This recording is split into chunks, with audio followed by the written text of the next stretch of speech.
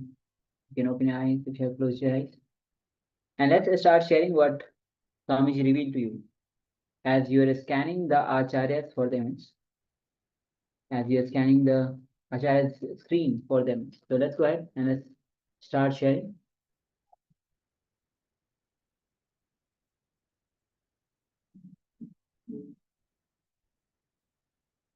Once again, whatever detail was revealed to you, please go ahead and let's share.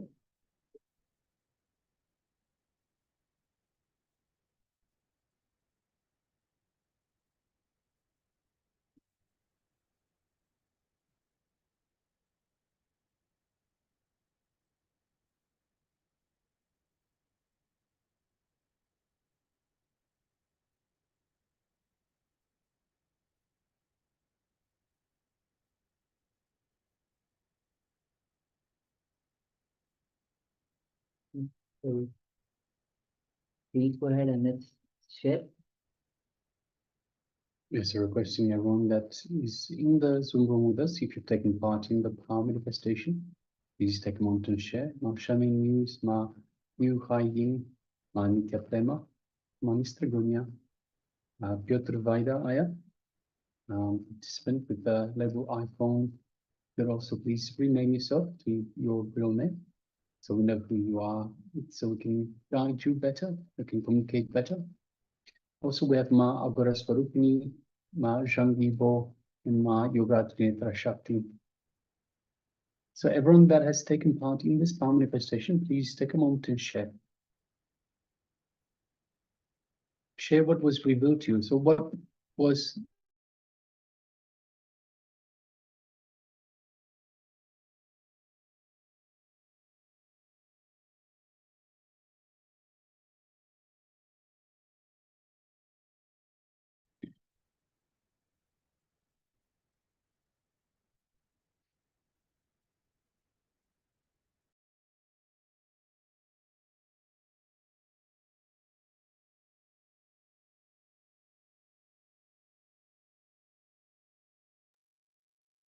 All right.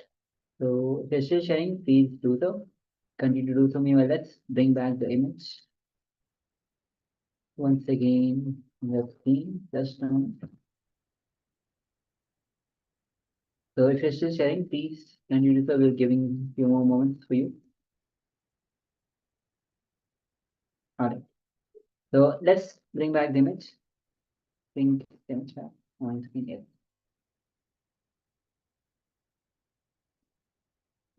Okay, so this is the image that we had for you.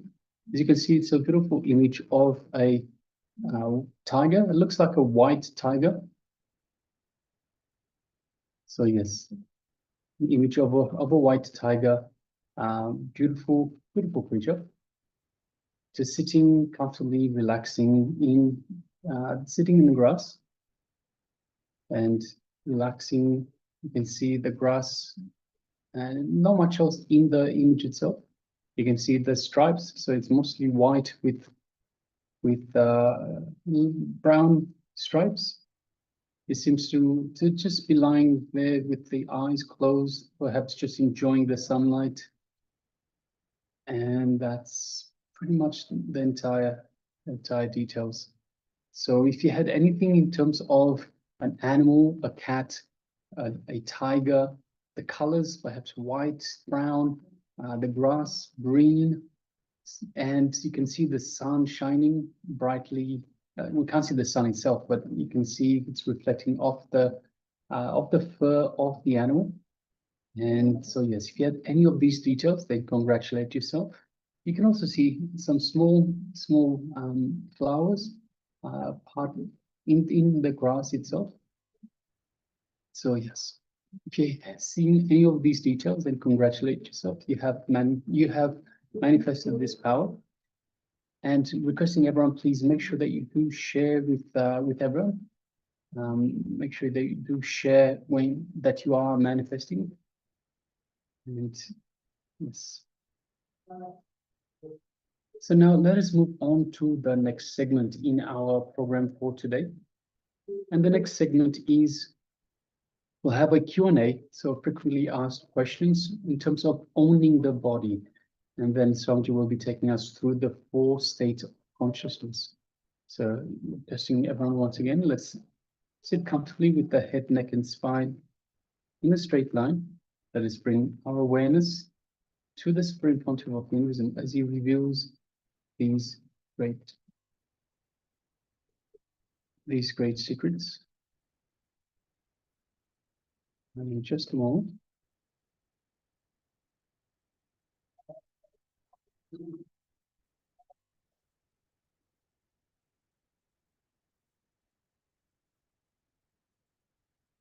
yes.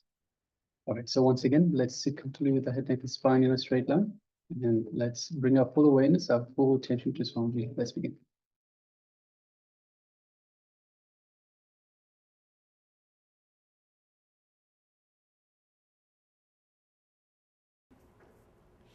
Since you are enlightened, do you plan to be born again in this world of matter? And no, I decided I will not take one more birth. Enough. But I'm going to live quite a long time this time. I created the body to live for a long time, but I'm not going to come back once more. Can a female become an enlightened master? Why not? There are so many women enlightened. Maitri, Gargi, and so many. From time immemorial, we have women enlightened masters, no doubt. One time you said dreams are minds, way of resolving and expressing some conflict within us. So when you come to us in our dreams, is this related? Is this our doubts expressing, or is this not related to conflict? If you see me in your dream and if you are able to remember me in multicolor, when next day morning when you get up, if you remember me, you remember the dream full of 4 color, multicolors, colorful, then it's my darshan. If you are not able to remember with color, just try to remember. Are you able to, did you see the color of my cloth? Or just it's a black and white? If you have seen the color of my cloth, if it was colorful, then it is my vision, it's my darshan. If it was not colorful, then it is not my darshan. It is just a thought, it's just a dream. That's a scale. You wanted to, any spiritual dream will have a strong impact on your inner space. You will be able to recollect like a movie. But ordinary dreams, you will not be able to recollect like a movie. It will be just vague. Swamiji, I had a vision of a couple of animals while doing the meditation. Does that mean that I have taken those bodies? Yes, sure. If it was a clear vision, it was a vague or a strong clear vision, clear picture. Literally clear picture. Then surely it's a samskara. It means that those engrams are coming out. It's like your prarabdha is like a Pandora box. When you open, it one layer by layer it will come out. So you are really opened. Good. Good job. If you had at least one violent experience that for a few seconds you lost the idea that you are a man, then successful. You have done it. You have done it. See, the purpose of this whole 2-day workshop, I have an idealistic goal, one thing, an actual goal, there is another one thing. Idealistic goal is you getting enlightened. But actual goal, I know to what extent you will do.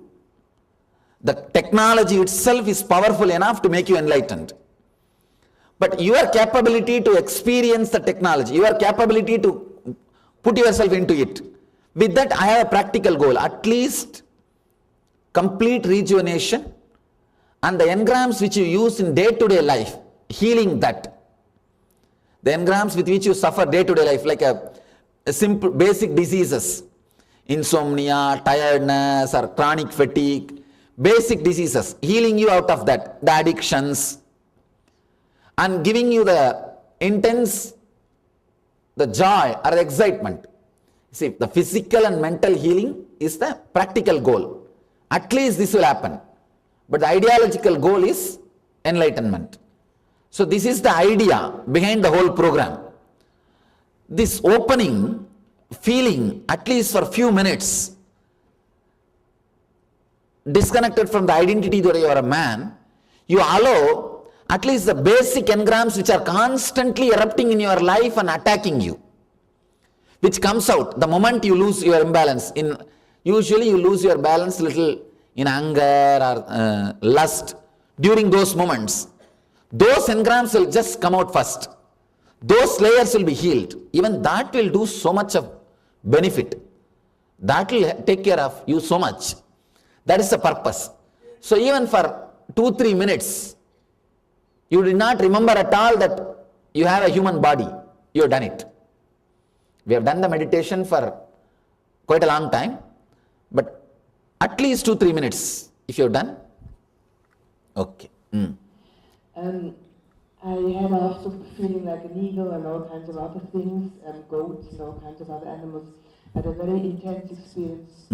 Beautiful. Experiencing the monkey. And it was the only animal that I really experienced intense aggressivity. Means that your past, when you took the jump, see, past means it need not be just your last birth will be monkey. No. Last birth can be human being, but the jump which you took, the last, you might have taken 3-4 human births also. Now it may be 4th human birth. But from the, just before the human birth, monkey would have been the body. You would have lived. Yes, and what then happened is that I got really aggressive, like it's so aggressive, and I started to like really like beautiful. And I was like, okay, I'm going to just like let it go. I'm just going to let it go. And till I felt I was the last drop out of me. And then after that, it was like finished. Beautiful. You will see now, again when you become angry or when you are possessed by lust, you will not have violence. You will not have that animal thing. You will have a grace. You will have grace. Actually, in our ashram, big problem is these fellows don't respect even if I become angry. Even if I shout at them, they go behind and talk. He looks very cute even when he shouts. No, these guys talk very clearly behind. You see, you will not be able to have that violence. That will be lost from you. Even when you become angry, you will not have that monkey violence which was sitting all these days in you. Now it will disappear. And one more thing, quickly you will be able to come back from anger. See, if the monkey is sitting inside, if you become angry, to come back, to settle down, it will take 2-3 days. Now, if that animal is not there, you will become angry, next moment, it will just disappear. You won't have that Mriga Sarira inside. Your body, your Annamaya Kosha, your body is not just your body. It was having so many prints together. Now we are working to make that body as your body, that's all. Bringing the whole thing under you, so that you will live completely inside the body. It will be a very pleasant feeling if body is owned by you. Is it okay to do just some visualization without the sound and movement? You still get results, getting the engrams. Okay, yes. Because for some people I said not to do physically. Those guys, yes, okay. And, because it's more working on the engrams only. Okay, and then is it a practice to be done just? No practice. It is just a process to be done here, that's all. Just here. Okay, thank you. But we will be working on the same in a deeper level by tomorrow. The animals that he ate in the past. No. Animals which you ate will not be there. You see, the suffering... No. The suffering of the suffering recorded in that animal's body, that suffering will be there in your body. The animal samskara itself will not be there. Whenever an animal is killed, it leaves a tremendous suffering. You see, you are not eating the beef or a cow which has died naturally. You are eating after killing. So it's naturally a premature death for that animal. It is being killed. So it leaves a tremendous suffering and depression, a feeling of unfulfillment in that flesh. So when you swallow those things, naturally those same feelings will be recorded in you, but the quality of that animal will not be there. And I have seen really vegetarian people are less prone to depression.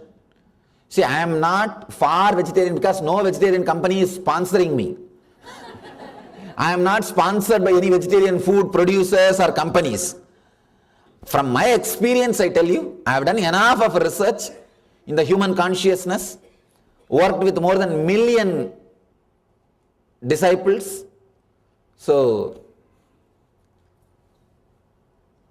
I can tell you, surely the vegetarian food helps you, even if you are not a spiritual seeker, even if you are not a person who is interested in spirituality, even to live a normal life, vegetarian food does a big help. Swami, I just wanted to know, when we were doing that exercise, it was powerful. What is your part in that exercise? My part, to open up. See, there are many strong, hard nuts, to crack them. That's the first thing. Second thing, those karmas which is released, it has to disappear. Understand? And moreover, those vacuum spaces which you are creating by releasing will be filled by my presence. Understand? It's a very esoteric process. Usually when I explain this esoteric process, it seems like I claim too many things. So better let me not claim, let the experience happen. Even the thing which I claimed today morning that I am enlightened, I think few people are hurt. I saw 1 or 2 questions. Why did you say, you could have allowed us to say? You can't understand. Very clearly Krishna says in the Gita, unless I tell about me, you can't know. You will not know. Whatever you know about me is less. If you attend 2-3 programs, you will understand every program, your understanding about me is developing, expanding. The first level program, second level program, you just try to attend 2-3 programs, you will understand, your understanding about me expands. Krishna says very clearly, unless I tell about me, you can't know, you will not know. So there is no other way, I have to tell sometime, even if it hurts, it's okay. It's a very esoteric process. See, now as on, before the meditation, you had the animal parts inside you, those engrams and vasanas, now that will come out. And the possibility of having an enlightened body will be recorded. So that the moment you decide for the next body, when you have the choice to design the next body, you will design to be an enlightened master. You will ask for the best model. All the model which you saw, get the best model. Hey, this is right. Okay, let's go ahead. Yes. Yes. Speaking on the food, how about plants? We kill plants to eat. I don't say. I saw those consciously. I tried to scan, and plants does not have so much of consciousness to suffer, to have experience pain. But these guys experience pain. These animals. That's the thing. Same with eggs too. Eggs also there is a life. The possibility of life is there. With milk there is no possibility. People ask me, Swamiji, when milk comes from cow, egg comes from hen, why milk is vegetarian and egg is not vegetarian? If you sit on egg, you won't get, if you sit on milk, you won't get cough. But if you sit on egg, you will get chicken. And somebody may ask, no, poultry egg. Poultry egg may not have the male part, but the feminine part of life is there. You understand? The possibility, the feminine part, female part is there. So, the moment the possibility for life is there, it becomes non-veg. Swamiji, I tried really hard to get angry in my meditation, but I found that I couldn't, and I don't know if I was doing something wrong, or I don't know if I think you are not doing anything wrong. You are not able to open up, means that you are not able to get rid of this strong identity. All right, at least next layers, decide that you are going to break. Even if it is like acting in the initial level, it's okay. For a few minutes act, then you will see suddenly things open up.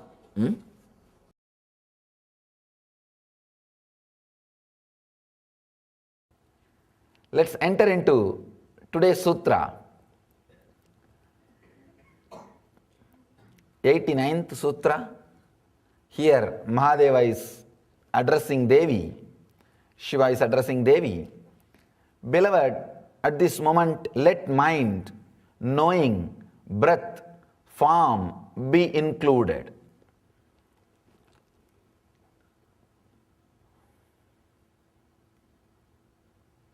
One more Ananda Sutra.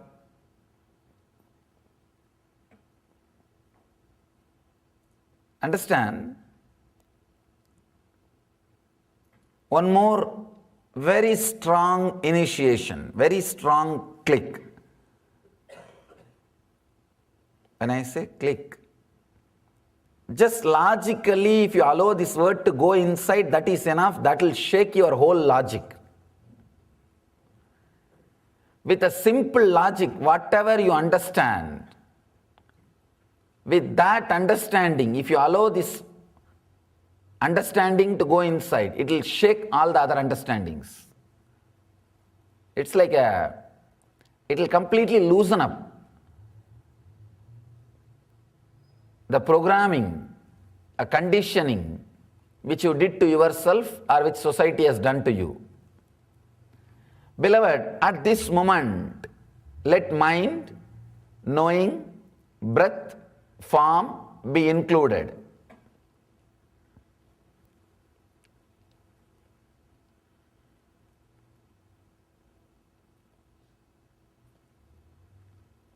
Just few words about knowing, breath, form. These three.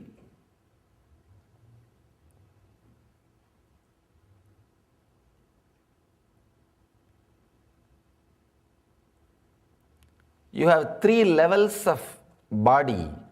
Of course, all the great masters of Vedic tradition emphasized on understanding of this Dehatraya, three bodies which you carry. The physical body which you are carrying now and experiencing this physical world. Second, the dream body which you carry in the dream state and through which you experience the dream world. Third, Sushupti, the deep sleep state. In that, the body and the world both are one and the same. Here, in the waking state, the body and the world, distance is more. Not only you see the world, you can suspect, you can doubt, you can analyze. But in the dream state, you will have a body and you will have a world. But the gap is too less. You cannot suspect the dream world. The moment you suspect or doubt, you will come out of the dream. Understand? In the waking state, you can suspect, logically analyze, doubt. Still, you will continue to see this world. In the dream state, the moment you doubt, what you are seeing is a dream or waking, you will wake up. How can this be logical? The moment you bring that question, you will wake up. Because the distance between the dream body and the dream world is less. It is not so much like this world. In this world, the distance between your waking body and waking world is more. The dream state, it is very less. For example, in the dream state, you will see suddenly a horse coming towards you. By the time it comes near you, you will see the horse has turned into your friend. By the time it comes almost to touch you, you will see it has become a tree. And logically, you cannot doubt, how can a horse become a friend and the tree? You cannot doubt. If you have the intelligence to doubt, you will wake up from the dream. The dream state will not continue. In this world, if anything happens this way, you can doubt. You can logically analyze, but still the world will continue to exist because the gap between the seer and the seen is more. In the second dream state, the gap between seer and seen is less. A logic or doubt cannot be used to analyze the gap between the seer and the seen. In the third, deeper level, there is no difference. That is why in the Sukshma, the Karana Sarira, the causal body, the body which you experience in the deep sleep, the body and the world, both are one and the same. There is no difference. Only a person who exhausted all these three shariras, or who is able to unclutch from all these three shariras, can become enlightened, can achieve enlightenment. Here, by using these three words, knowing, breath, form, Mahadeva is mentioning the essence of these three sharira. These three shariras' essence, actually the form is the essence of the physical sharira, breath is the essence of your dream body. By handling your breath, by balancing your breath, you can straight away alter, censor, postpone, edit your dreams. Because the whole dream body is nothing but the play of prana on the unconscious energy. It's like how breeze creates waves on the water. The flow of prana in your system creates dreams on your unconscious mind. The person who is able to handle all these three, form is physical world, breath is the source of the dream world, knowing, but there is no knower. That is the essence of deep sleep state. Understand? In the deep sleep there is knowing, but there is no knower. That is why nothing is known. Only with a knower, even if knowing is happening, there will be something known. Because there is no knower, even if the knowing is happening, there is nothing known. That is why when you come out, you say nothing is known. I don't know where I was. I don't know what it was. Person who can handle all these three qualities, all these three dehas, it's actually three qualities, sattva, rajas, tamas, who can handle all these three qualities and go beyond, he achieves the enlightenment. Understand? By listening to the sutra may look like a Nitya Sutra, which you need to practice, or Dhyana Sutra, which you need to practice at particular point of your time. No, it is neither a Nitya Sutra, which you need to practice whole day, nor Dhyana Sutra, which you need to practice at particular point. It is Ananda Sutra. No need to practice. Understanding is the only thing needed. Dehatraya, understanding about the Dehatraya, understanding about the Avastatraya, of course, Dehatraya, Avastatraya, Kalatraya. All these three is directly connected to this sutra. I can say this sutra is the essence of all these three. Kalatraya means three time, past, present and future. Dehatraya means the physical body, subtle body and Karana Sarira, causal body. And Avastatraya, three states which you experience. The Jakrat, Swapna, Sushupti, waking state, dream state and deep sleep state. Just a simple, clear understanding about these three states will shift your attention to the fourth state. Understand? Whenever you understand the futility of what you are having, you will start looking for something beyond what you are having. Analyzing these three states and understanding will automatically inspire you to look beyond this fourth state.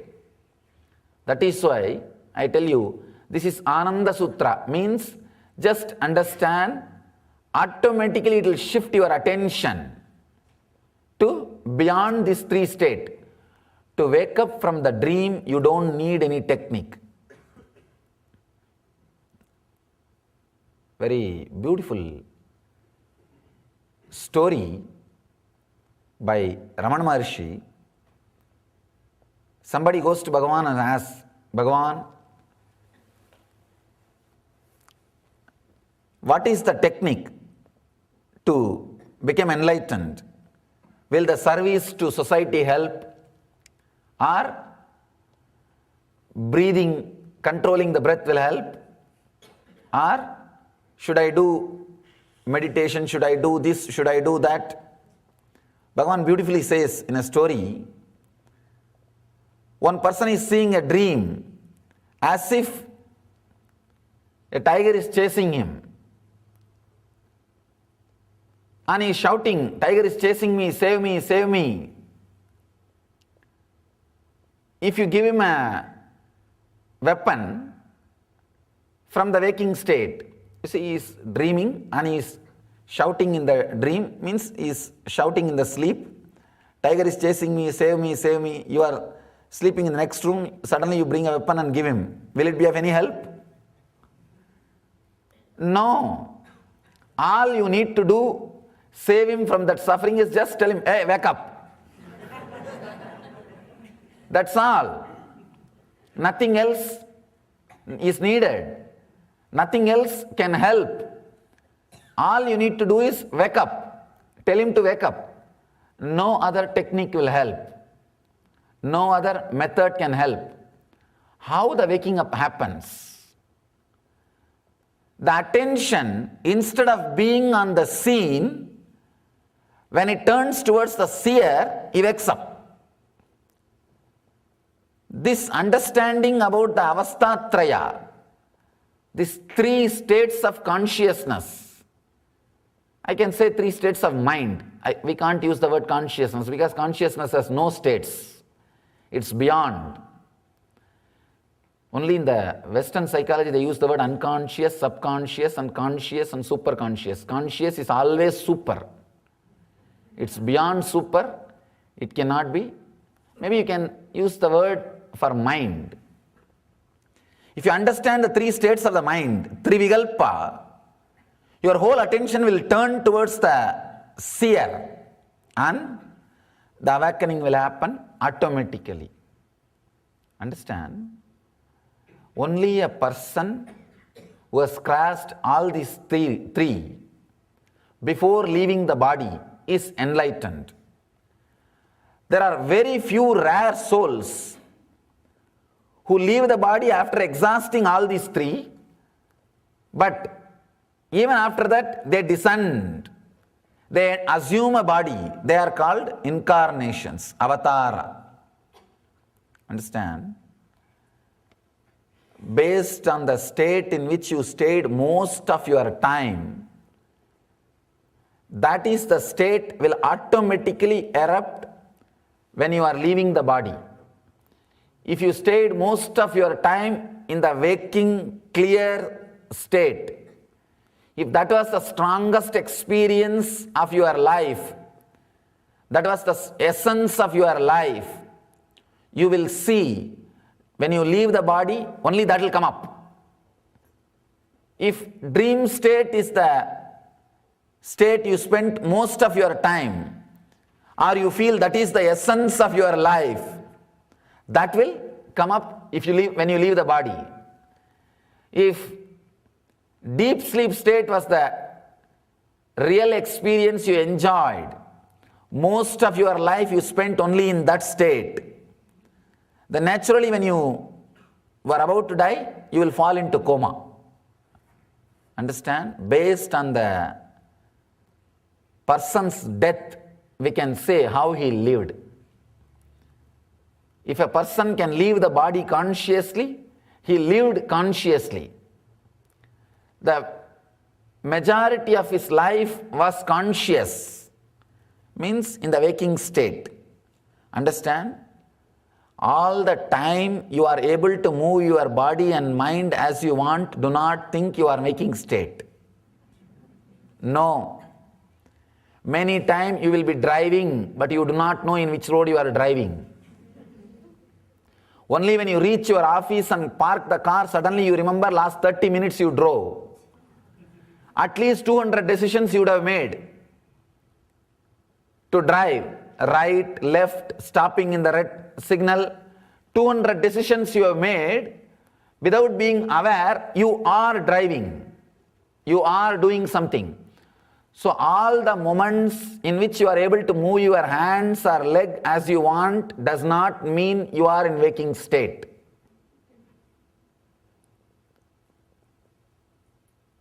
Second, the dream state. If you lived most of your time in the dream state, means daydreaming and night dreaming. If your body is moving as you want, but your mind is also moving as it wants, the accounts will go only to dream state. That hours cannot be considered as a waking state. The person who spent most of his time in dream state, you will see him talking, blabbering, uttering some illogical words before he dies. Not only that, he will fall into the dream state and leave the body.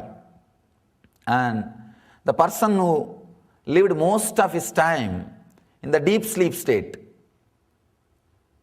potato couch we call, who did not do anything else except eating and seeing the TV. And this kind of people, they naturally land in coma before they leave the body and leave the body unconsciously. Only a person who lived, understood and left all these three bodies relaxes into enlightenment. Very rarely person who has become enlightened again lands in the body out of deep compassion and love. That is what we call avatar incarnations. Person who died with the waking body, he enters. Of course, if you died in waking body or dream body or deep sleep body, naturally you will take birth immediately. The next body, you will start searching and entering into the next body. Person who died in the waking state, with the waking mood, he will enter into the body, he will enter into the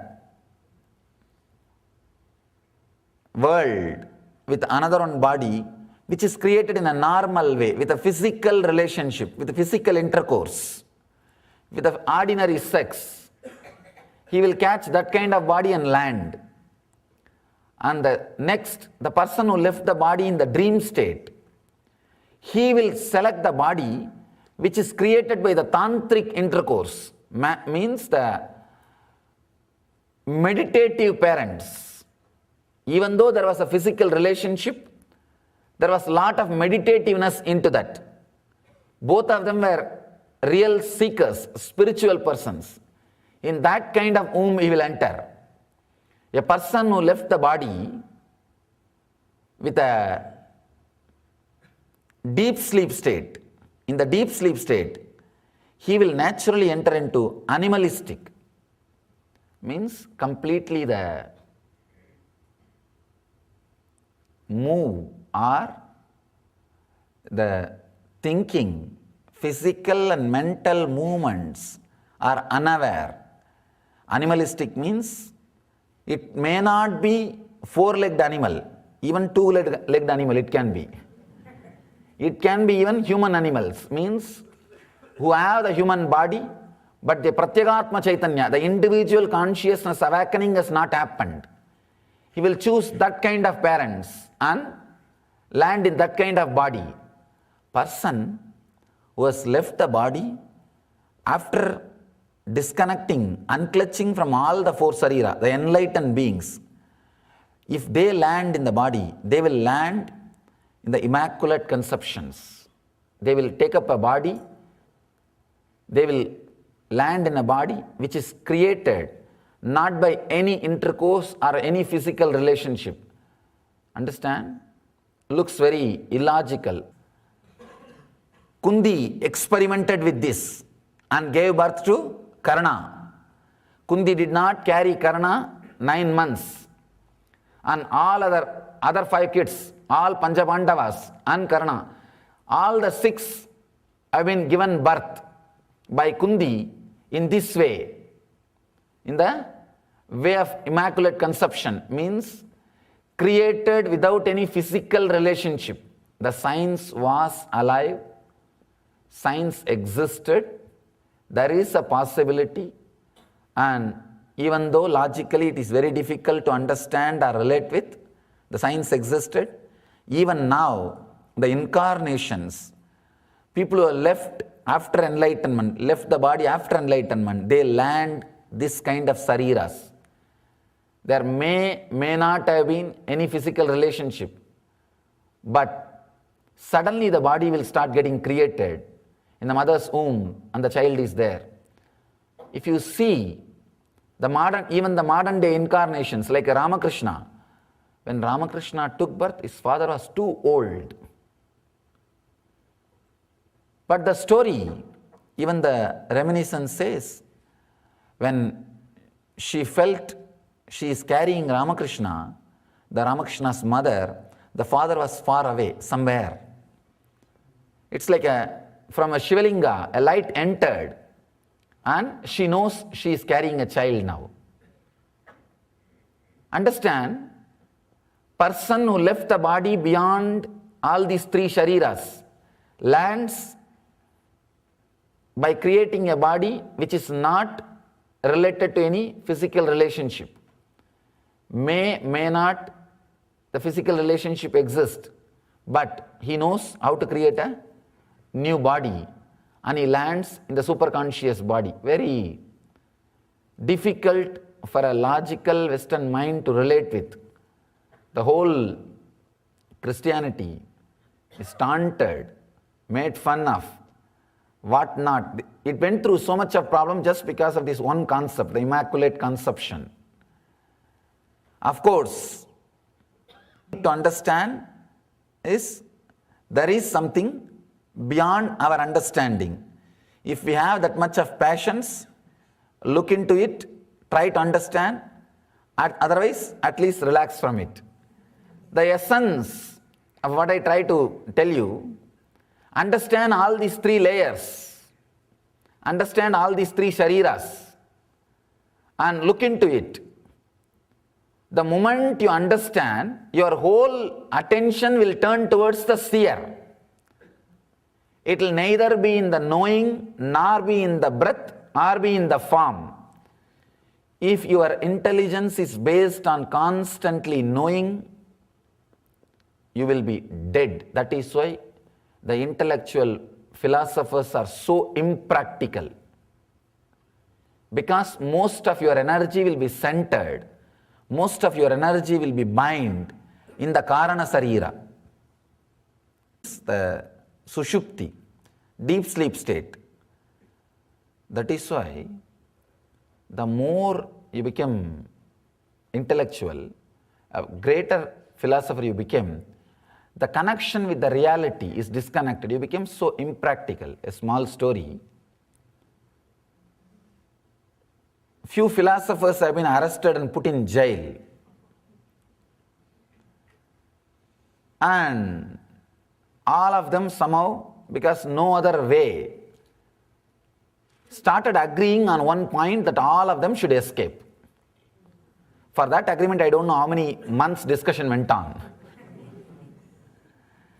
And they planned, developed some plan, understanding. They even went up to the level of making a duplicate key. made a duplicate key also. This much work being done by group of philosophers is unimaginable, miracle by itself. I always tell people, 1 head, 1,000 hand, work will be done. Philosopher means 10 head, no hand. If there are 1 or 2 hands, they will be beating each other. They will be fighting with each other and beating each other. And no hand will be left to do any work. Anyhow, these guys went up to the level of making a key. Everything was set, plan. According to the plan, tonight they will open the door and give a signal. All others will come to the door and run away. 2 people, they went. Not only they did not give any signal, they did not come back also. These guys are waiting. After 2 hours, they slowly came back, tired, sweating. All these guys asked, what happened? These 2 philosophers who went to open the door and they are supposed to give signal for other guys to escape. They came back and said, no, I think we need to drop the plan. Today we cannot escape. These guys asked, why?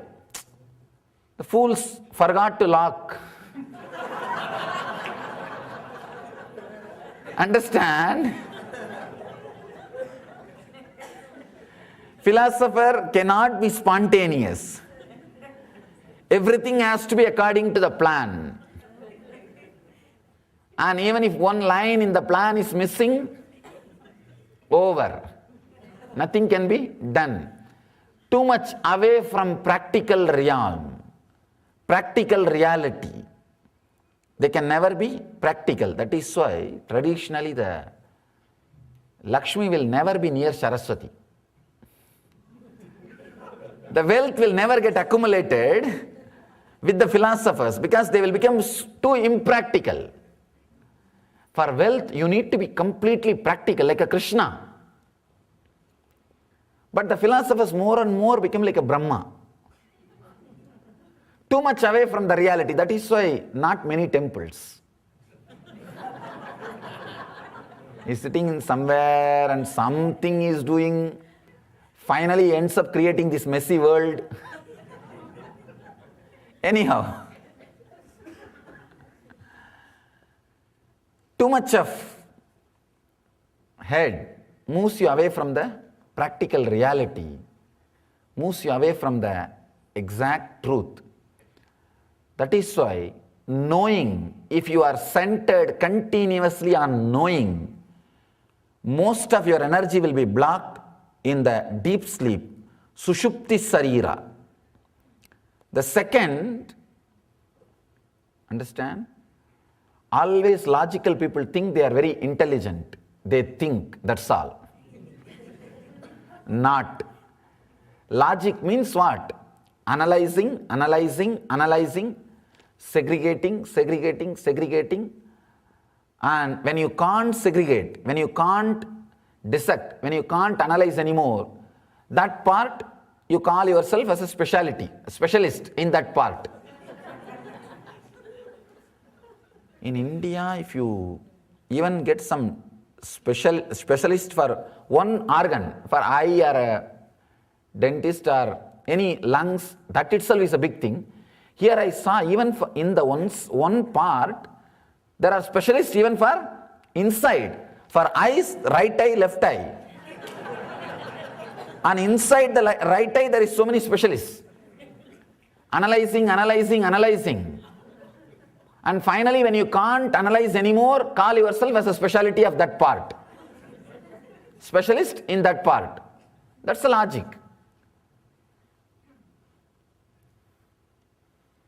Understand, in the Vedic tradition, logic is not dissecting or analyzing, it is integrating and evolving.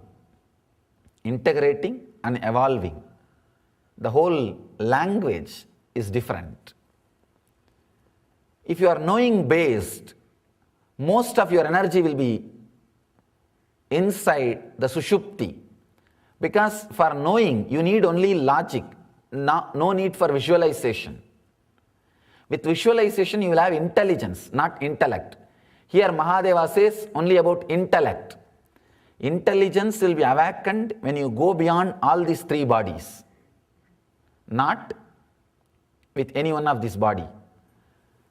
Knowing, intellect, logic means the deep sleep state, sushupti, away from practicality. Second, breath.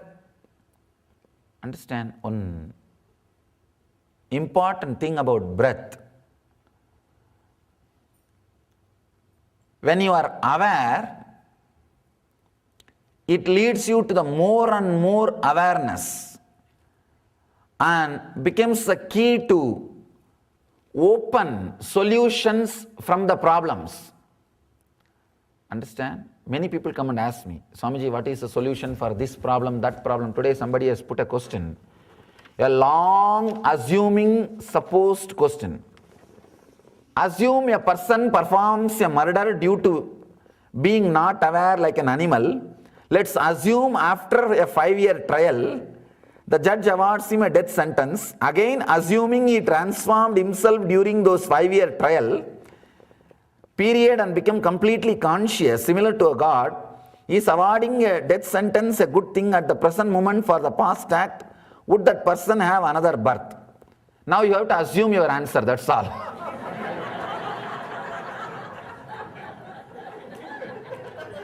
Understand? Many people come and ask me, like these assumed questions. I always tell them, understand, if you are assuming questions, two things. Either it is your problem and you don't want to tell it is your problem. You don't want to reveal. Or, one more thing, you are just trying to create some questions. You are just trying to create some imaginative questions. Maybe you are trying to write a novel, crime novel. You are trying to bring some complications. Understand? The assumed questions cannot be answered. People ask me, no. If this problem happens, what should I do? Now I tell you, this is not fun, this is the exact truth. Any problem, see, problem is a mother who is carrying a solution child inside her. Any problem is a mother who is carrying a solution child inside her. Pregnant with the solution. How to bring the child out? How to do the delivery? Conscious breath. When you are aware of your breath, when you handle the problem, when the problem comes in front of you, just be aware of your breath. The aware breath. Breath awareness can open spontaneously the solution. Breath awareness is the way to deliver the solution baby from the problem mother. All problems carry solutions inside, and an important thing, your awareness can open the spontaneity. Spontaneity is a quality awakened by awareness, breath awareness. Here, if you are centered on breath but not aware, understand? If you are centered on breath with awareness, you will fall into Turiya, the fourth state. But if you are just centered on breath but not aware, you will see your thoughts will be just like a breeze. Sometimes cyclonic, sometimes slow, sometimes different kinds of wind, but not under anybody's control. Breath plus awareness is a controlled condition. Breath without awareness is a wild changes happening. You do not know when you will have tsunami. You do not know when you will have Katrina. You do not know when you will have breeze. Nothing is under your control. It just moves. It just moves. And neither you know, nor you can be aware. That is what is happening in your dream state. You do not know when you will have good dream, when you will have bad dream. If at all you can control, I know what kind of dreams you will be having constantly.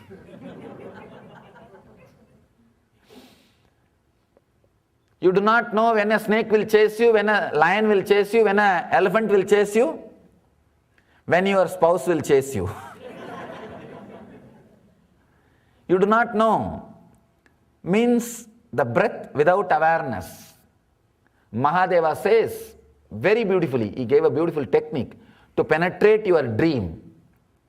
The early few sutras, person who maintains the breath awareness in the waking state will enter into the dream state with the same awareness and will be able to handle the dream.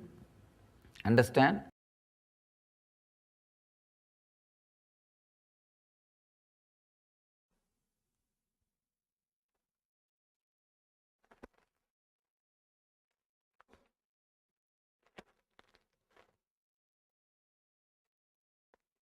I am aware that each moment I am choosing to be unclutched as opposed to choosing to run with the thought of the moment. It is not opposed to the choosing to run with the thought of the moment. Be very clear. Sometimes even when you are unclutched, you may run with the thought. It's not against. Can I say my strongest desire is to be unclutched? Therefore, I am choosing not to attach to the thought of the moment. Or by stating this as my strongest desire, does this desire become a shaft? Naturally, this desire will become a shaft as on now unclutch. Don't even have the desire to unclutch. This itself will constantly help you to unclutch yourself. When I go inside into the, and one more thing, many times you will be even unclutched from the unclutching. You will start thinking, when you are unclutched, don't think, oh, last time I was unclutched, now I suddenly started clutching. Don't even create that clutching. If you are unclutched, be unclutched. If you are clutched, be clutched. That's all. Why do you bother? Let you be liberated even from being unclutched. And this is really shocking. But anyhow, I decided to shock you.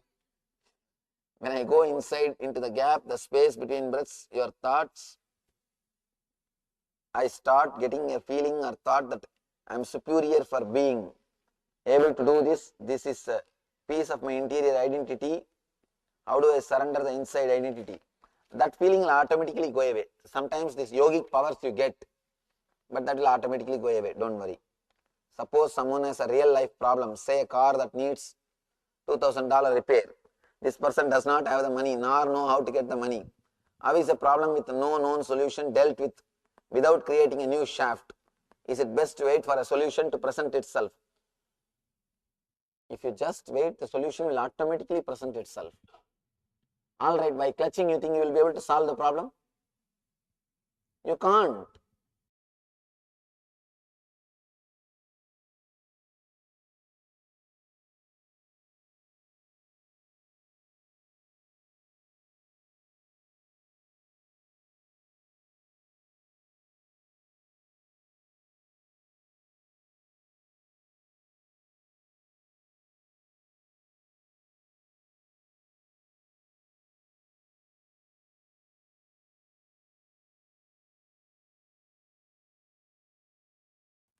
Are they same more energy in me since yesterday? Total surrender, I feel more capable of handling all this daily life without creating shafts. How do tell us how to deal with longing, negative thoughts and craving felt for the day unclutched? Is that longing creating a shaft? Is yes, if yes, how to deal with this shaft?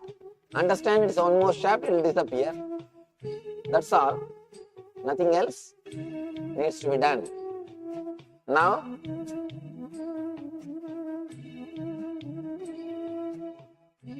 let's enter into the Manomaya Kosha, little deeper level. Now, you will straight away unclutch from the words. You will neither bother about body nor bother about prana. You will straight away work on the thoughts. Please sit straight. Close your eyes.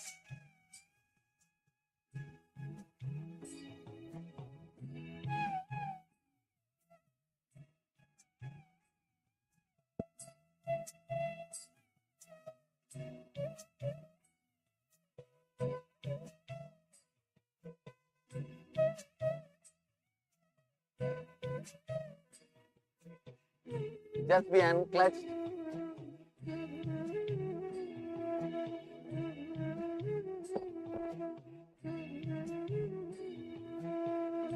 If thoughts come, let it come.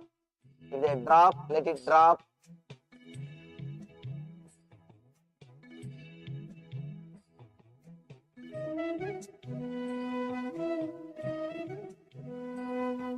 Don't even bother about unclutching. If it gets clutched, let it get clutched. If it gets unclutched, let it get unclutched. Don't even bother about getting clutched or unclutched.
Just be.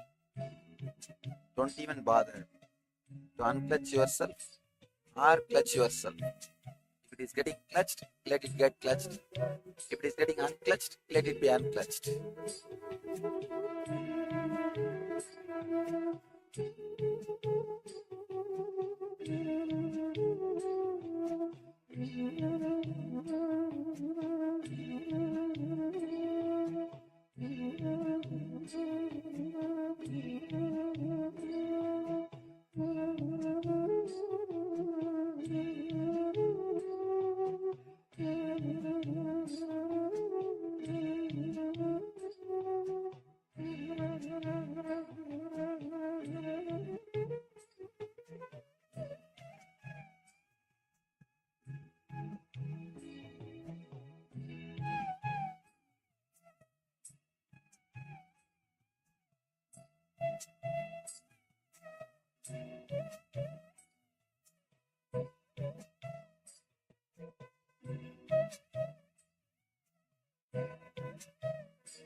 I don't need to keep in memory that I should not do certain things. If you are unclutched, you will have the right thing in memory. Files will be completely stored. If you are clutched, only your pains will be stored. Your joys will not be stored. Only your negative things will be stored. Positive things will not be stored. Let you be very clear. If you want sharp memory, let you be unclutched. My sharp memory I attribute to unclutching only. Because I am unclutched, see, as on now, your hard disk is filled with high resolution pictures. Means all the memory associated with emotion. Memory associated with emotion.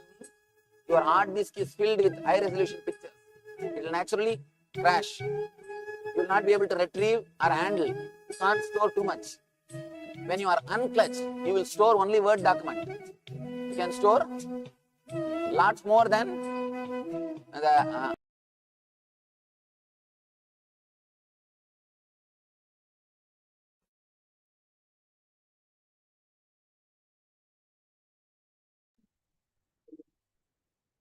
Yes, welcome back. So we've just had Somji going through FAQ questions about owning the body and also through the 4 states of consciousness. So the 4 different states of consciousness. And then after that, we also went through a meditation in relation to the Manmaya Kosha. So now let us enter once again into the power manifestation, requesting everyone to please switch on the cameras once again. We also welcome Ma Nancy Shen, Nithyananda Ma. Welcome. Good to have you with us, Ma. So yes. All right. So once again, today's power manifestation is the power of remote scan. So requesting everyone, let us get ready to enter into this power manifestation. Once again, we will have an image in front of ourselves, the acharyas, and through the power of remote scanning, yourselves, the participants, will tell us the details of the image that we have in front of us. So let us get ready. Requesting everyone, let us sit comfortably with the head, neck, and spine in a straight line. Let us bring our awareness to our Nandaganda, which is our inner space, our just below the heart center and just above the navel center. And understand this is the space that Swamiji has initiated us in to connect to him, connect to the divine, to be in the space of oneness with the divine. So let us connect deeply in our Anandaganda. Connect deeply to Swamiji, the Supreme Pontiff of Hinduism. Connect deeply to Paramashiva. From the space of oneness with Paramashiva, understanding that we are Paramashiva. Now let us start chanting the Mahavakya. Om Nithyananda Paramashivoham. Om Nithyananda Paramashivoham. Om Nithyananda Paramashivoham. Yes, let us continue chanting Mahavakya throughout the power manifestation. And from the space of oneness with Paramashiva, let us start manifesting this power of remote vision, seeing the image that ourselves, the Acharyas, have in front of us. Let us begin. Ananda Paramashivoham.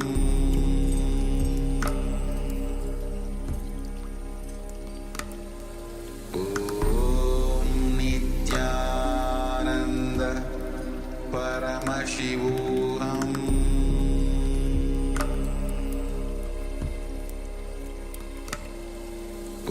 Om Nithyananda Paramashivoham.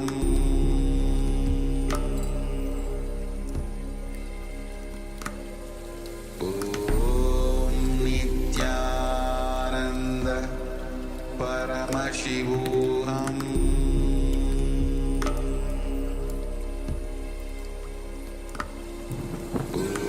Om Nithyananda Paramashivoham. Om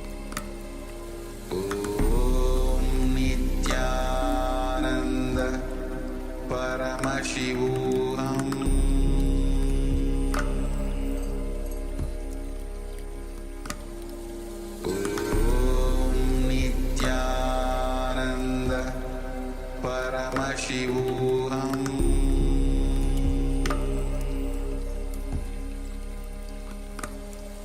Om Nithyananda Paramashivoham.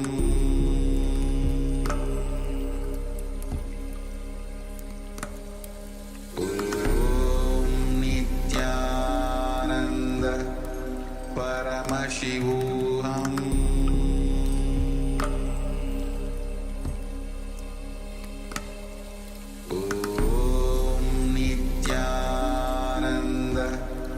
Paramashivoham.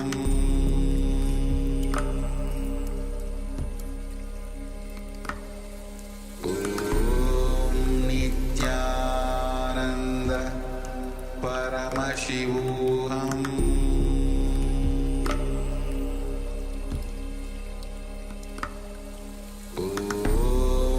Nithyananda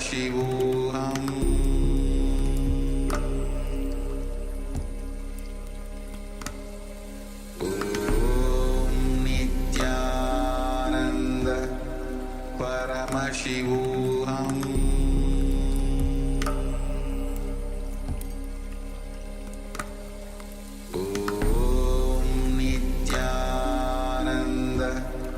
Paramashivoham.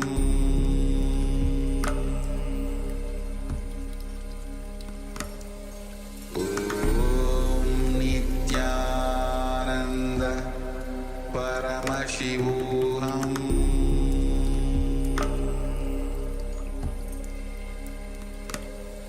Om Nithyananda Paramashivoham.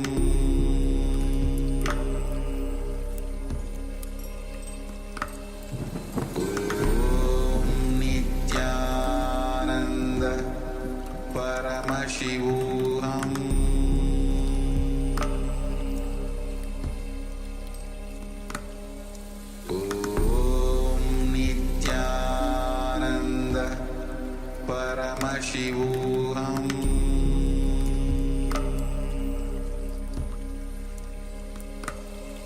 Om Nithyananda Paramashivoham.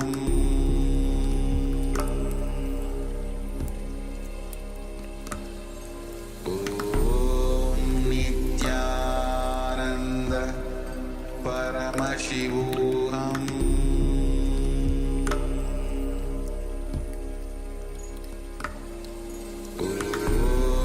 Nithyananda Paramashivoham.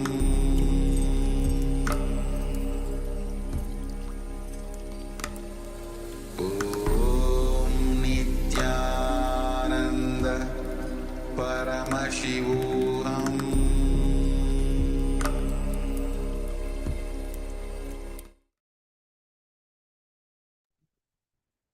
Yes, you can relax now. Slowly. If you had put on any eye band, you can remove the eye band and let the light come back into your eyes. And now let's take a moment while it's still fresh in your mind and share with us what was revealed to you, the details of the image that ourselves, the acharyas, had in front of us for this round of manifestation. Please go ahead and share. To request Masha News, Majengma, Manitya Prema, Ma Yin, Ma Mr. Gunya, Ma Agaraswarupu, Ma Zhangibo. So if you have taken part in this power manifestation, please go ahead and share.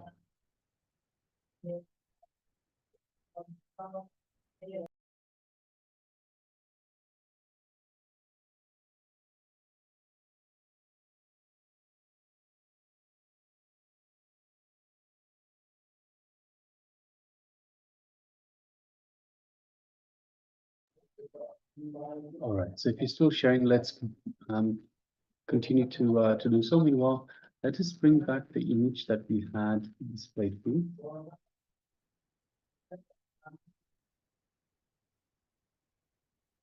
So yes, this is the image that we have displayed for you. There's a couple of kneecaps. So we have a closer look. We have a couple of kneecaps. I mean, looks perhaps inside some zoo somewhere. Perhaps looks like there's a yellow wall behind them. Some dry roots on the right hand side, and looks like some sort of a light that is hanging down on the left hand side, just behind the second meerkat. As usual, the meerkats are standing on their back feet, just standing up, looking around, keeping an eye out for predators. So very cute animals. So yes, this is the image that we had displayed for you. You can see a number of different colors. We can see the white of the fur. You can see a dark gray color to the skin of the meerkats. We can see the bright yellow in the background, some shades of darker yellow. As we have the shade, you can see some shade of light brown and cream of the dry roots that are just on the right hand side. We can see the silver of the light fixture behind. So yes, this is what we had for you. If you had any of these details, then congratulate yourself for manifesting this power. All right, so now let us move on with the next segment. And the next segment is Vijnanamaya Kosha, so going beyond visualization, and a Q&A on the Koshas and GPS, which stands for thoughts per second. So requesting everyone, let us come to the space of listening once again. Let us bring our full awareness to the Supreme Pontiff of Hinduism as he reveals these great sacred truths. Let us begin.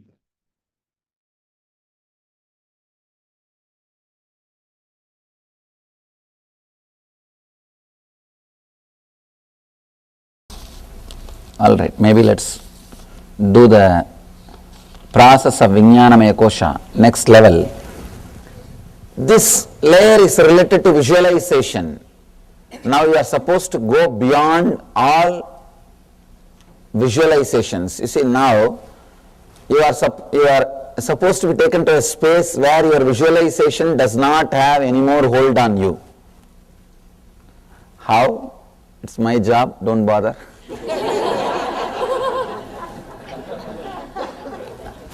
Just try to come with me, that's all. First, you will feel connected to the space you can visualize, your body. Then this space, this room you can visualize. Feel that you are filling this space. Then this whole area you can visualize. Feel that you are connected to all the spaces which you can visualize. Step by step, I can expand.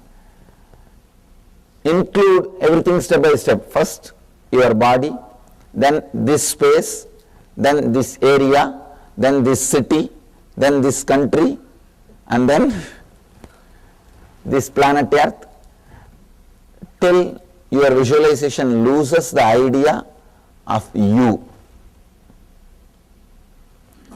You can't have the idea of whole if you have the idea of part. If you are stuck with the part, you can't become whole. If you become whole, you will not be part. Just expanding your visualization or the feeling connection to the cosmic level. First, expanding your prana to cosmic prana, your mind to cosmic mind, your vijnanamaya visualization to the cosmic visualization. Let's work. It's more of my job. All you need to do is just go with me. No sleep. Please tie the ribbon. Sit. Let's start the process.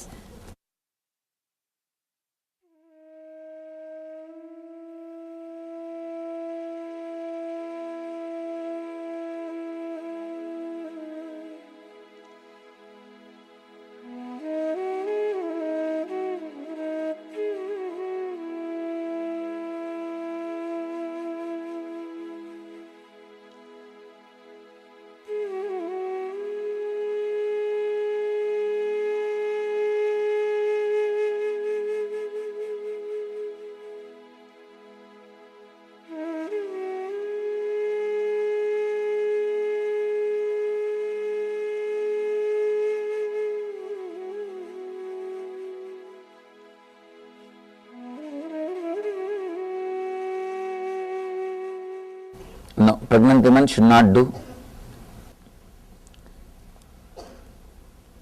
Inhale and exhale as slowly as possible.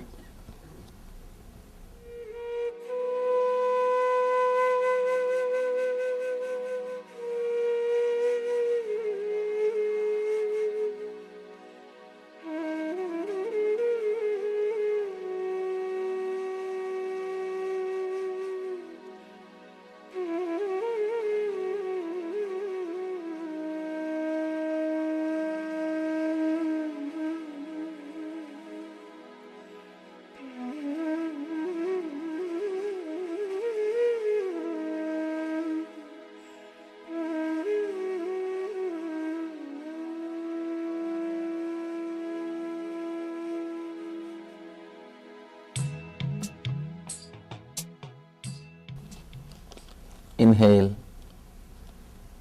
and exhale. Feel that your body is filled with prana.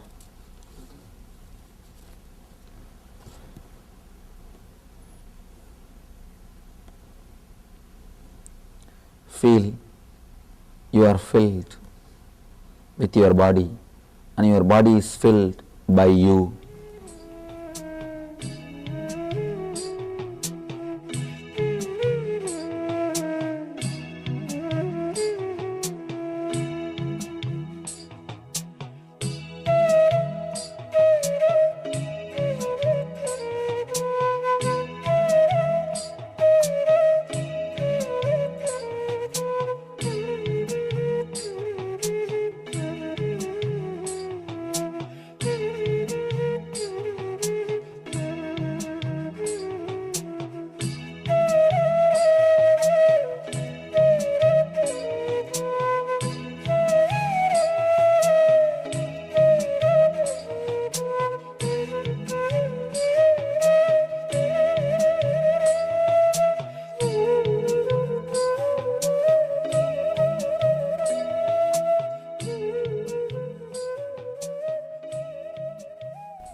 Visualize this whole room.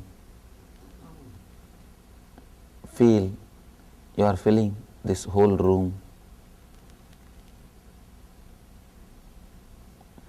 All others are sitting inside you, including me.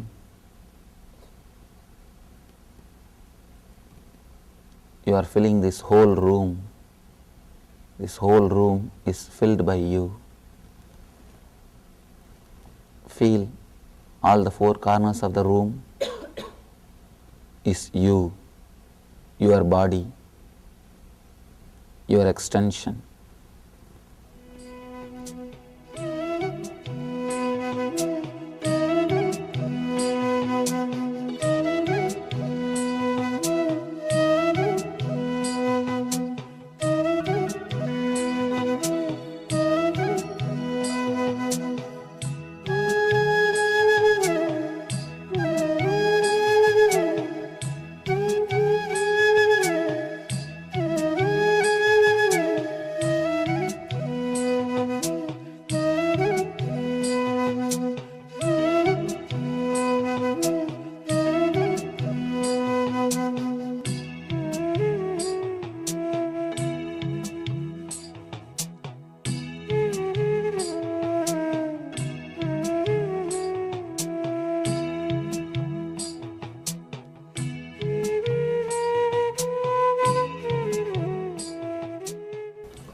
Fill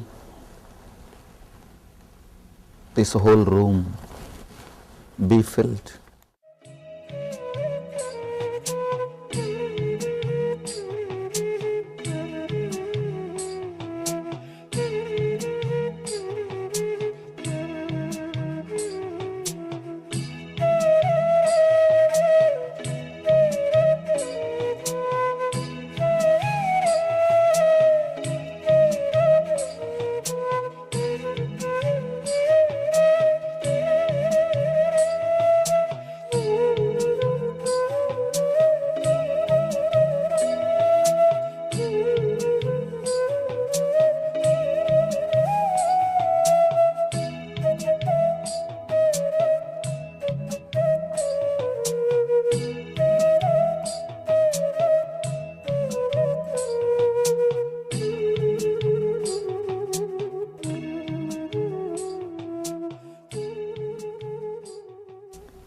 Feel you are filling this whole area. This whole area is filled by you. Visualize this building, this street. This whole area is inside you.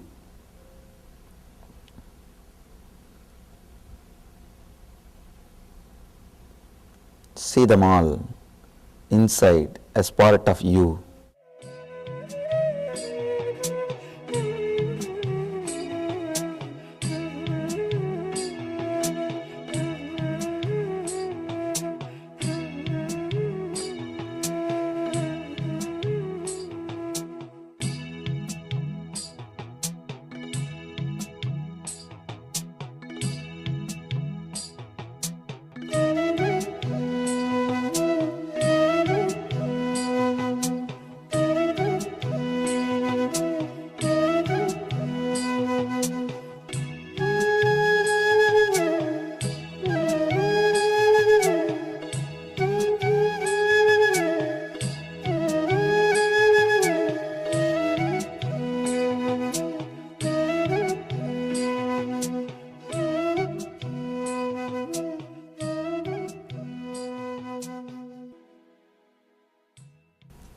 Slowly fill yourself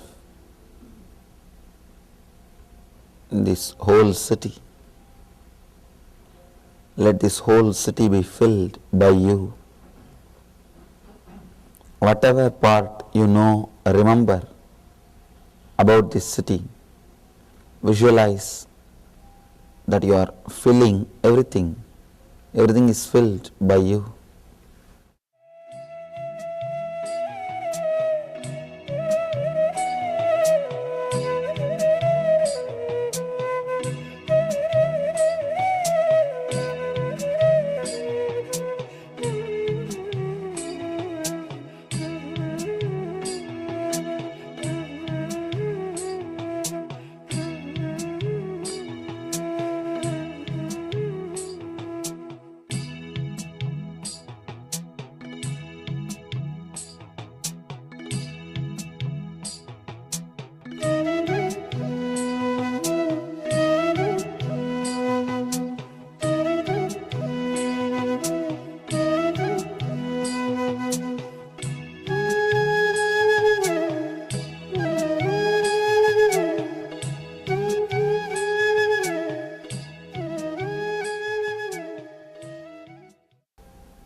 expand and be connected with the whole city.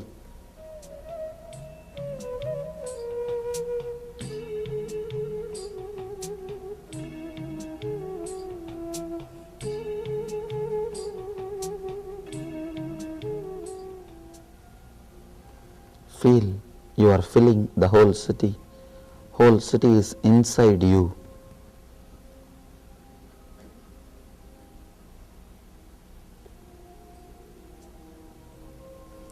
Remember all the parts of the city you know and feel that you are filling it.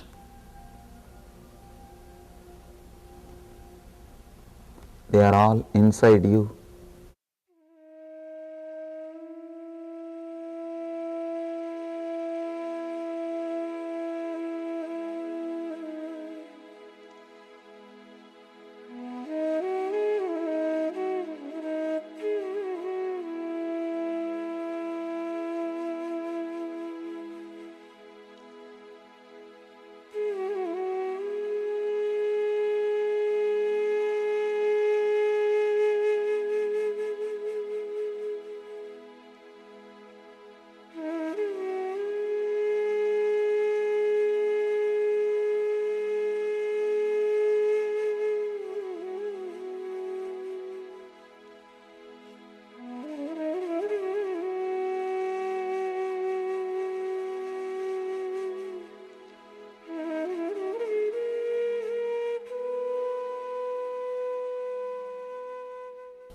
Visualize you are filled.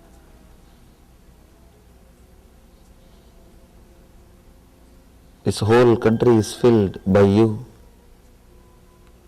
Visualize you are filling this whole country,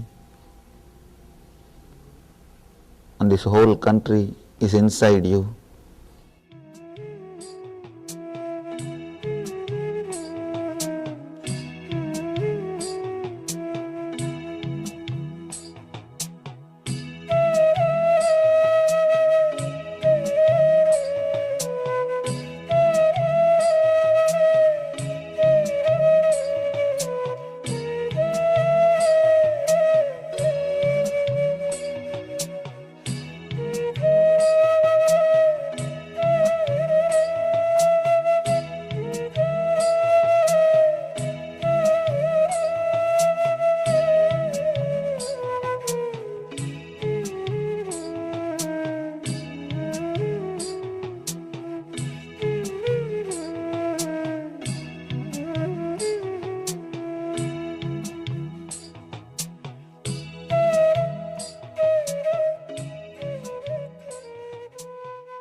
You are filling this whole country. This whole country is filled by you.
Expand to the whole planet Earth.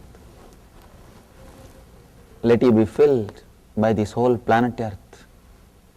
Let the whole planet Earth fill you. Visualize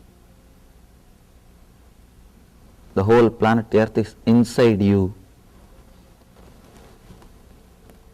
Look the earth from above. See, everything is inside you.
feel this whole cosmos, sun, moon, this whole solar family is inside you. You are feeling this whole solar family. Solar family is filled by you.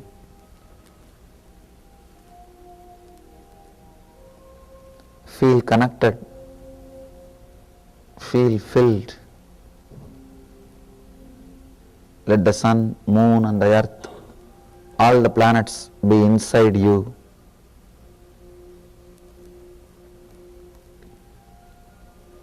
Let you be filled by them.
meditation is so precious. Yes. That's all low TPS. Low TPS does everything. And the healing in the sheaths, I mean in the meditation is always a wonderful. That's what low TPS. Low TPS works? Miracles. Low TPS means lots.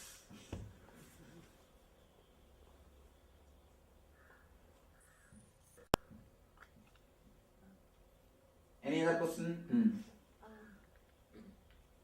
I guess just in the last month since I've met you and formed, I've been experimenting with how to do positive thinking inside more simply. It seems There like is no need even to do positive thinking. Just relax and witness. like when a judgment comes up now, I just say namaste inside, and namaste is a shortened form. There is not even the word I must stay should come. Just stay. There is no need for the word I must stay. I stay over. I am over. So Just be ease with what is. It's as if I'm still fighting with Yes. old TPS. Yes. Creating more TPS. Yes. More TPS. Right. But even during the Manipura, with all the gibberish, even the thoughts can come and it's hard to have them just go as clouds by. Is there any tips about Oh, just do the Manipura wildly. The TPS will go so up, simply it will fall down. And what about those thoughts, those Just witness negative them. thoughts? In the end, witness them. Don't even brush them. Witness them. Adil, make a ball and draw this time shaft on it and put a needle and mark that TPSs and just make a groove so that it can be moved to past and future. Let it become a clear explaining the model. See? You understand what I say? Ball. Just paint the time shaft and put the needle, and needle must be able to move this side to that side. And on the needle just mark 80 TPS, 90 TPS, 100 TPS, Annamaya, Pranamaya, Manomaya. Then we can simply describe what's happening. Start creating this type of models. In a high-tech way, we'll start presenting.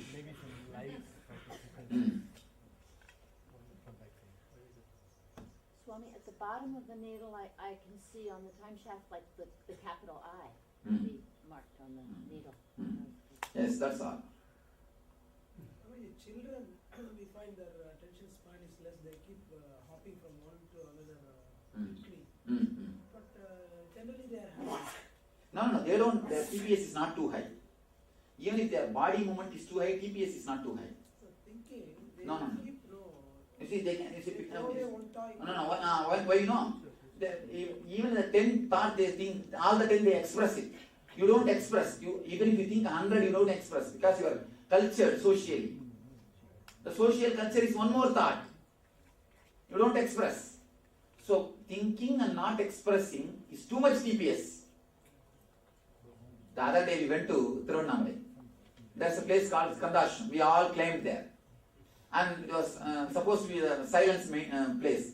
We all went inside the ashram. 45 of us sit almost an hour. Almost an hour, no? Yes, sir. Just we dropped in silence. See, not even physical silence, even the body language silence. At least I can't imagine such a big group can sit with such a silence for so long time. Such a long time, that group, such big group, sat in such wonderful silence. We all enjoyed the silence. Neither I gave the instruction, do meditation, nor these people asked me, should we do meditation. Simply we all sat. Master dropped, everybody dropped. That's what the monkey dropped the cap, all the the leading monkey dropped the cap and all the monkey dropped the cap. That's all. Sat and enjoyed. Then we came out of the ashram. We came out of the ashram, nearby rock, we climbed. And when one monkey starts dancing, what will happen? Simply dance started and shouting, clapping, everything. Those guys from inside, they came out and they fired at us. Actually, 2-3 times I just kept quiet. 2-3 times when he came and shouted, I was just looking and kept quiet. And the fourth, very egoistic way, not even requesting. And egoistic as if only he knows meditation. Nobody else knows what is meditation. Can't be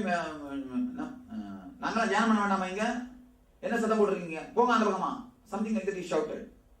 Should we not meditate? Go that side. Something that's the way he started.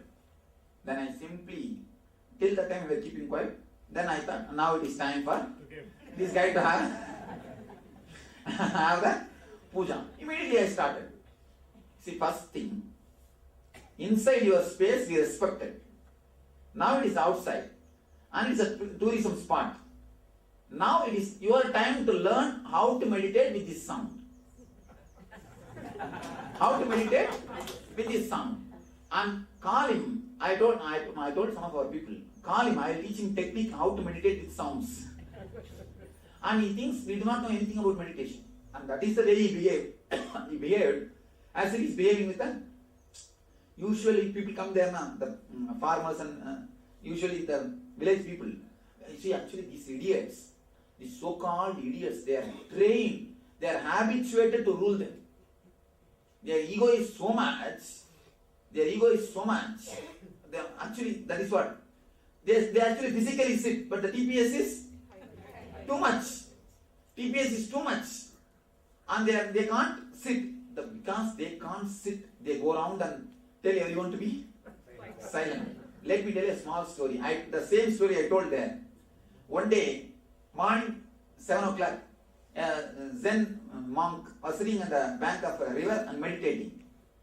Trying to meditate. Morning 7 o'clock, a young girl came with anklets to fetch water. This guy heard the anklet sound, opened the eyes and shouted, "Don't create noise, I have to meditate." Next day she came without anklets, 7 o'clock, but when she was taking the water from the river, the sound came.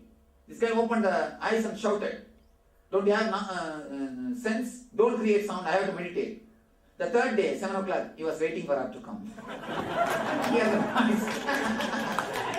Hear the anklet sound. Waiting for the anklet sound. That is what this guy's meditation. That is what their meditation. You see, high TPS and body is silent. So naturally, they can't understand what is silence. And when we gave firing, simply the guy escaped. Actually, he thought that we are some outsiders. And they are actually habituated to behave in a rude way. Rude way to the tourist people who are coming there. And it is not his place. Who is here to behave in a rude way? Even in our space, we don't behave with the people rude way. Even in our space. It is not his place. None of his business. And what meditation do you know? What can you meditate when you can't relax with the sound? What meditation do you know? Then get lost. We at least come and enjoy. That's what Atma Spurana said. Come out and enjoy with us. And the fellow looked so egoistic and dull. The very face showed. And it is not that we disturb their space. And one more thing. And some of our devotees, they requested me, "Swamiji, can we go inside and come out?" I said no. I said very clearly no. No, because when you walk inside, you will create sound. No. All 45, you and all cannot go inside. Come out. We went to that place, but we didn't go inside and do namaskar, where Ramana Maharshi meditated, where Ramana Maharshi stayed. We all stayed outside. We never entered inside the cave. Neither the Ramana Maharshi's mother, where she passed away, neither in that room, nor Ramana Maharshi's cave. In both, I said no. You all can't go inside because they are meditating. We can't disturb them. If you all guys go in and come out, you will disturb them. See, inside their space, we respected them. When we come out, it is now their turn to learn how to live with the atmosphere, how to live with the environment. Now, we can't do anything. I said, shout, start. Now our guys, that's all. Our guys, that's all. Bombay language is called dhamal. That's all, dhamal. See, just sitting physically silent and too much of TPS is what the guy was doing, what we are doing. The usually the so-called grown-up people. So because children express it then and there, I think they... You see, even if they are less, even if they are in 10 TPS, they will be restless. With our case, even if you are 100 TPS, you will be very silent. Acting, that's what external silence. Condition. Swamiji, the darshan you had given us there the previous night. What is you were talking nicely, we were all engaged. How did? And that is nothing to do with TPS. Forget about it. All right, next question. Next. Next question. Huh?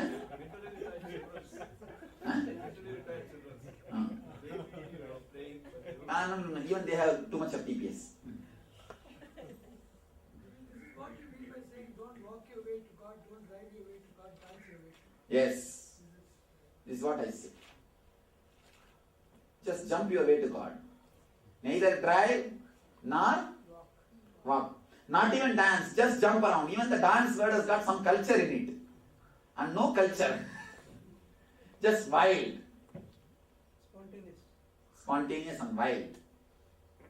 Even autism is too much? Yes. Autism is too much of TPS.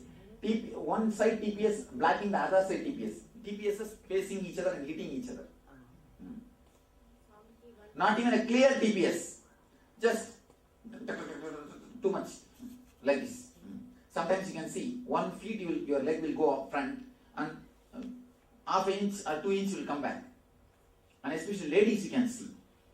Ladies when they walk, they are so conditioned. If they lift 1 feet their leg in front, only 9 inch they will walk, they will finish the walking. The 3 inch will come back. Am I right? If you walk, when you walk, you see. If you are moving your leg 12 inch, 3 inch will come back, and only 9 inch you will move. The conditioning. Next. In the presence of your master, does the TPS come down? Simply it falls. Temperature falls. TPS falls. Because I noticed the thoughts won't be there. That is why you don't feel that so much of time has disappeared. So much of time has gone.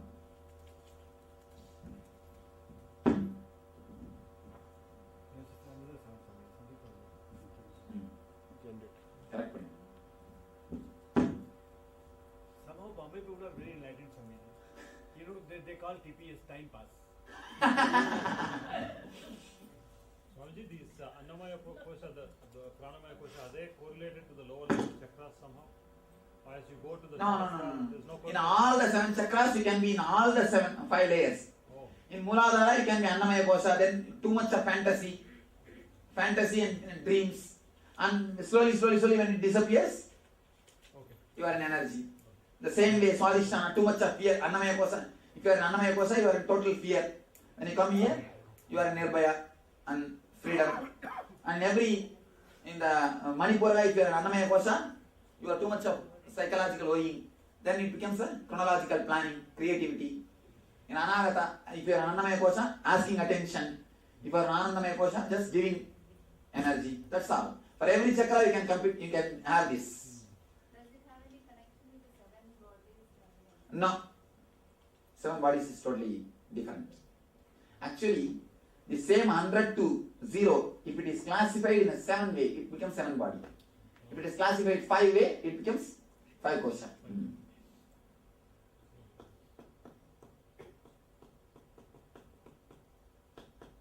Actually, when we work on 7 body, we were just cleaning, taking out. Now I am penetrating, putting you inside. We are not going to do any cleaning process. We are just going to put you inside. That is why this qualification is NSP. There is a qualification. That's why the NSP is qualification. That's why the NSP is a basic necessity. Because unless you are clean, if you directly put inside, those things will come up. You will become a too nasty person.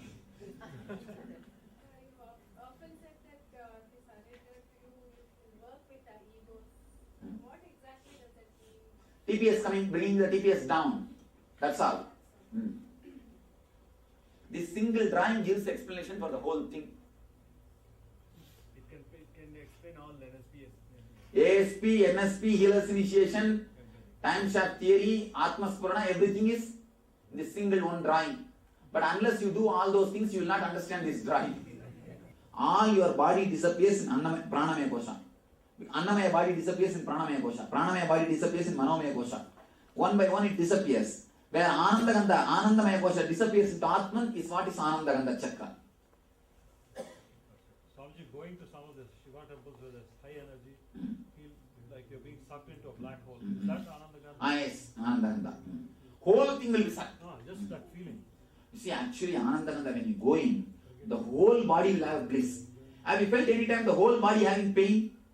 Early morning when you get up from the bed, you say, as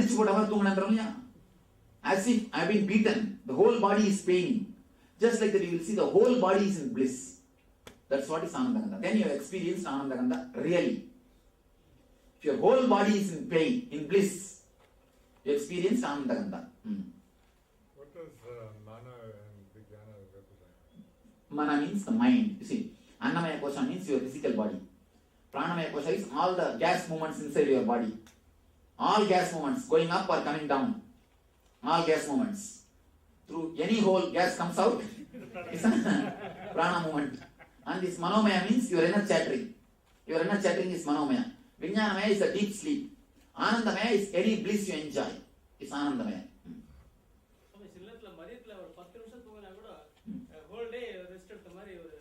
Abhina, you must have fallen to the low TPS.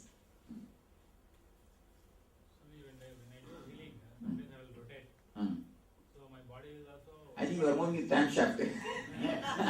You are literally moving with my time shaft. Nothing wrong. Okay. Because you said for leg and all you should make. Okay, now clear? Any doubt with this time shaft?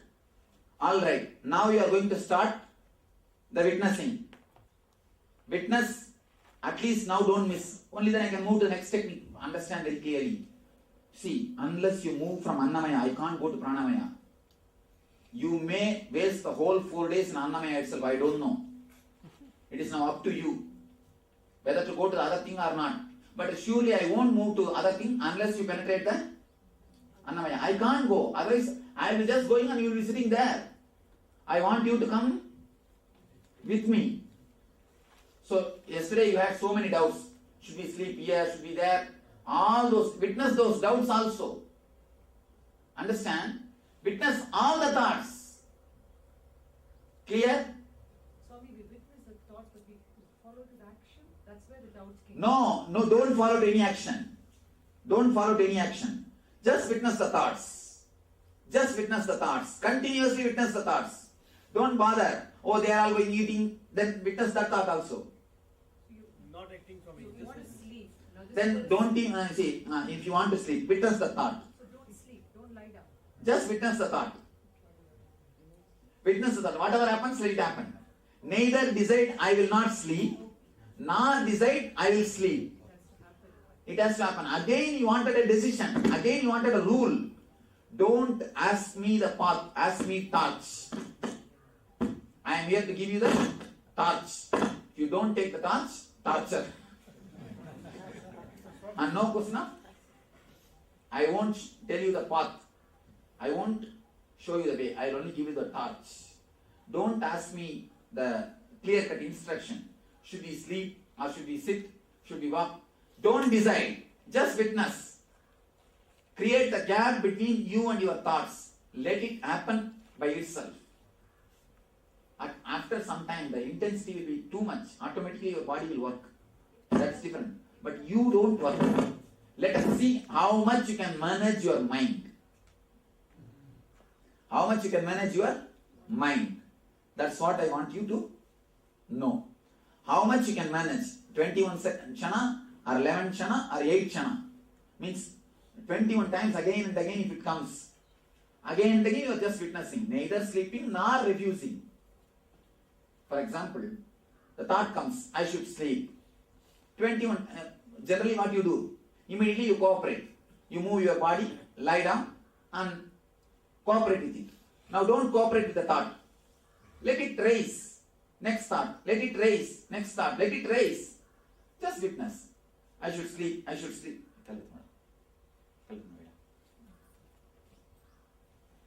I should sleep. I should sleep. No, don't even postpone. Just witness the thought. The thought raising. I should sleep. And falling.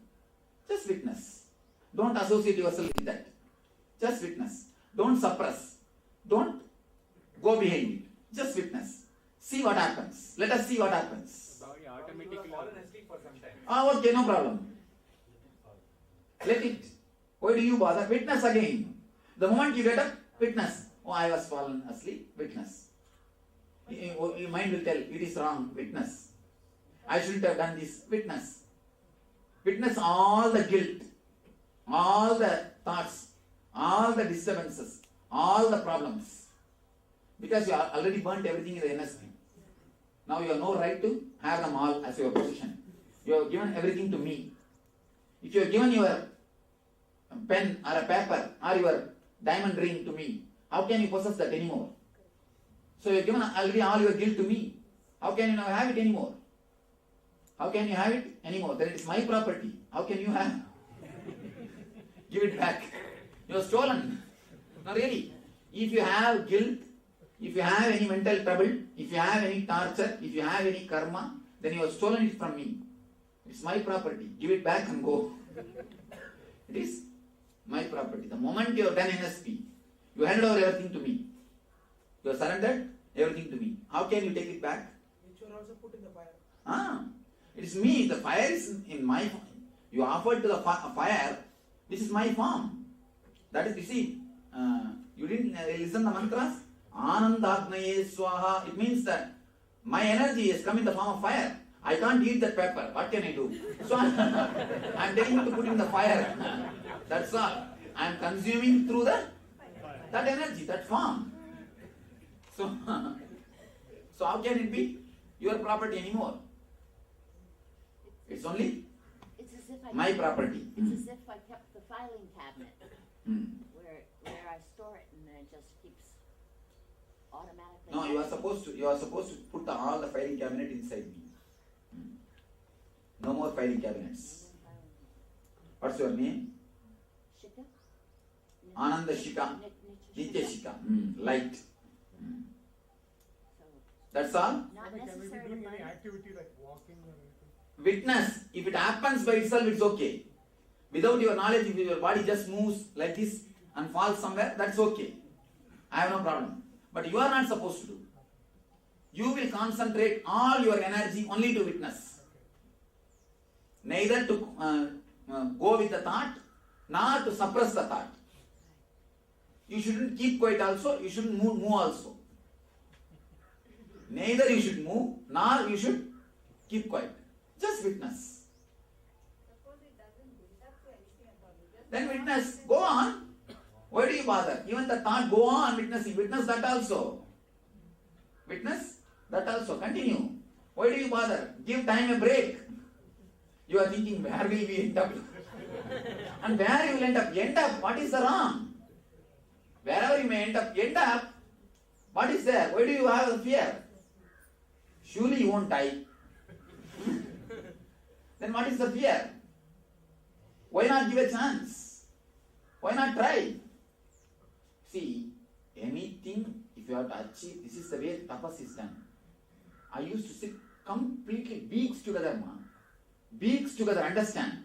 Not even realizing the weeks are passing. Weeks are passing. I used to, actually, how will I know the time passing, Oh, sun rays, date came. Sun has fallen, oh, day has disappeared. That's all. Sun rising, sun falling, that's all. Nothing else. Even how many sun rays, how many sun fell, no calculation. Sunrise means, oh, day has come.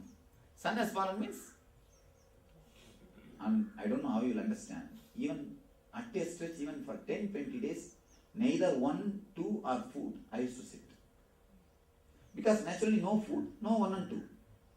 Body automatically takes the energy from the ether and moves, and just sit. Just sit. If we sit, below it will be, you know, if we sit, below it will be shit. Anyhow, you don't even bother about that, we will clean it. We will clean it. A small story. One day suddenly, Catholic priest saw a Protestant priest coming in a Benz car. He was shocked. You guys, how did you make so much of money? You have a small flock than mine. My flock is too big and your flock is too small. How did you make? Protestant said, simple technique. I just hypnotized the whole group, hanging having that, what is that? Mala. No, mala. Rosary. In front of my hand, in front of their eyes, I held the rosary and I told them to gaze at that rosary, and just slowly I was moving that rosary. Totally, I saw the whole group was hypnotized. That moment I shouted, let you all empty your purse. They emptied their purse. Now I am having Benz car. This guy thought, all right. After 10 days, the Catholic priest came. Again the Catholic priest is walking and this Protestant guy is having a Benz car. The Protestant guy asked, what happened? You didn't get the car? Yes, I also tried the technique. I held the rosary and everything was going well. Everybody was hypnotized. Suddenly, the rosary fell from my hand. I said, shit, still I am cleaning the church.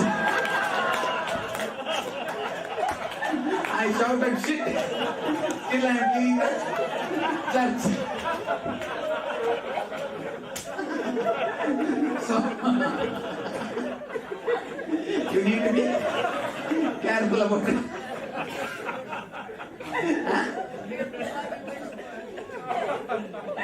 You must be careful about what you wish for. Hypnotizing is not an important thing. You should have the intelligence to do. If your mala drops naturally, suddenly my mala dropped. Unconsciously I said, shit.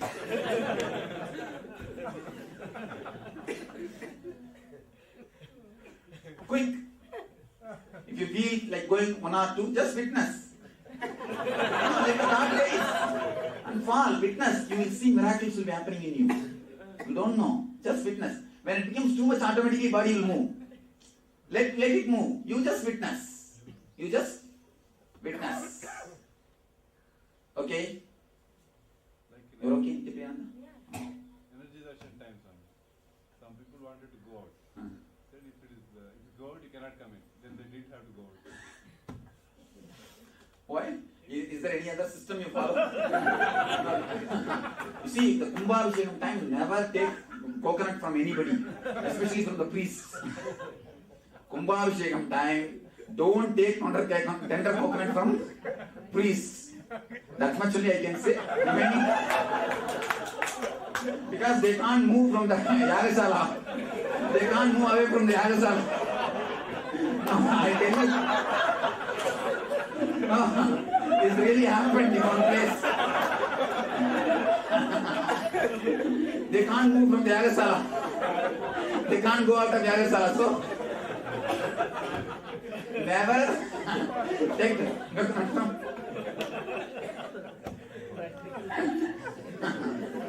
It really happened.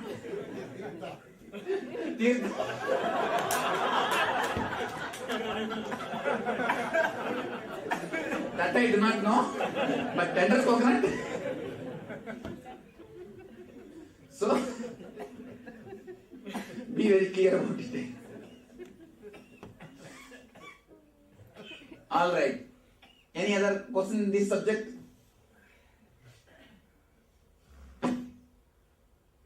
No question. Actually, one more thing.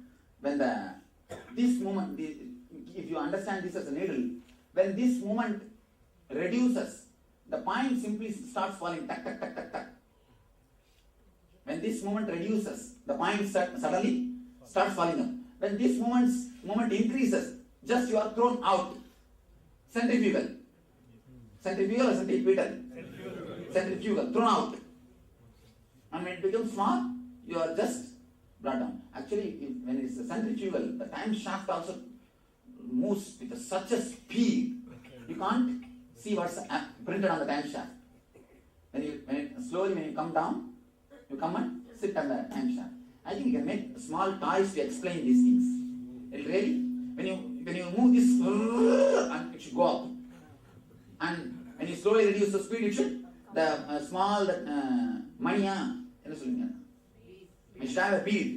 That bead should come down. Based on the speed, that bead should go up or come down.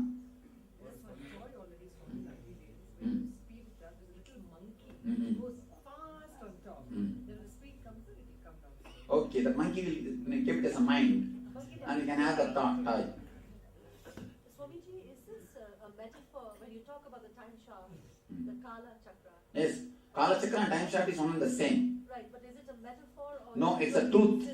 Exists. How does it exist? Is it solid? No, solid. No, it's not a solid form. You see, your thoughts, how do they exist? Does your thoughts exist? No, but they have a certain reality. How do you say that they have reality without existence? Because they impel me to move in certain directions. And that is what? Yeah. They exist in a different level. Yeah. In a different level. So the same way these guys also exist in a different level. Time shaft also exists in a different level. Subtle level. More subtle level. Subtle than your thoughts. Okay? That is supposed to be helping them to bring down the TPS. Later on it has become ritual. See that? And why do we do the Nataraja Puja? The TPS is supposed to come down and you should dance like Nataraja. The cosmic dance is supposed to happen. But go and see the people who do Nataraja Puja, so morose, so idiotic, and so you can't see any joy, any ecstasy in them, just nothing but ego. And later on it becomes a ritual. Understanding. With understanding it becomes a meditation. Without understanding anything becomes a ritual. Without understanding even your Mahamantra, what will happen? What will happen? Only you will have constipation. Or loose motion. That is what many guys are having.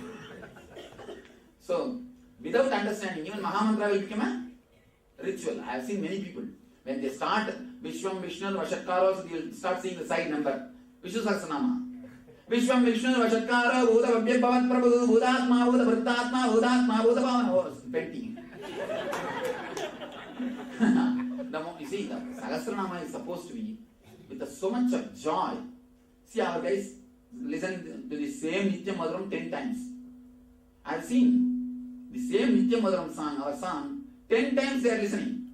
Till then, even then, not bored. Continuously listening, like addiction is going on. Actually, Sahasranam is supposed to be chanted with some such addiction. So much of addiction, with so much of love, you are supposed to chant the Sahasranama. What we do now?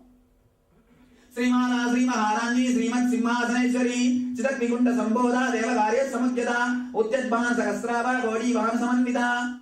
By the time, 2 times you will see the side number. Oh, 20 over, 30 over. And sometimes we skip also 1 page and we don't bother. One side the guilt is there, I think 1 page we skip. It's okay. The other side, we move. How many of you have the regular habit of reading Sahasranama? Am I right? You continuously see the side number. You don't see. The last portion is always with more enthusiasm. Because it is ending. Like a roller coaster, you see. When the roller coaster ends, people shout and enjoy. Not because roller coaster is joyful, it is ended. It has ended. Inside the time shaft, is there a lot of light and vibration? No, time shaft itself is light and vibration. That's what, is there? See, most of the time I have seen people who are reading this type of Sahasranama or Stotras, they will be continuously watching the sideline. Side, and if you don't watch the number, means the number is not printed in the book.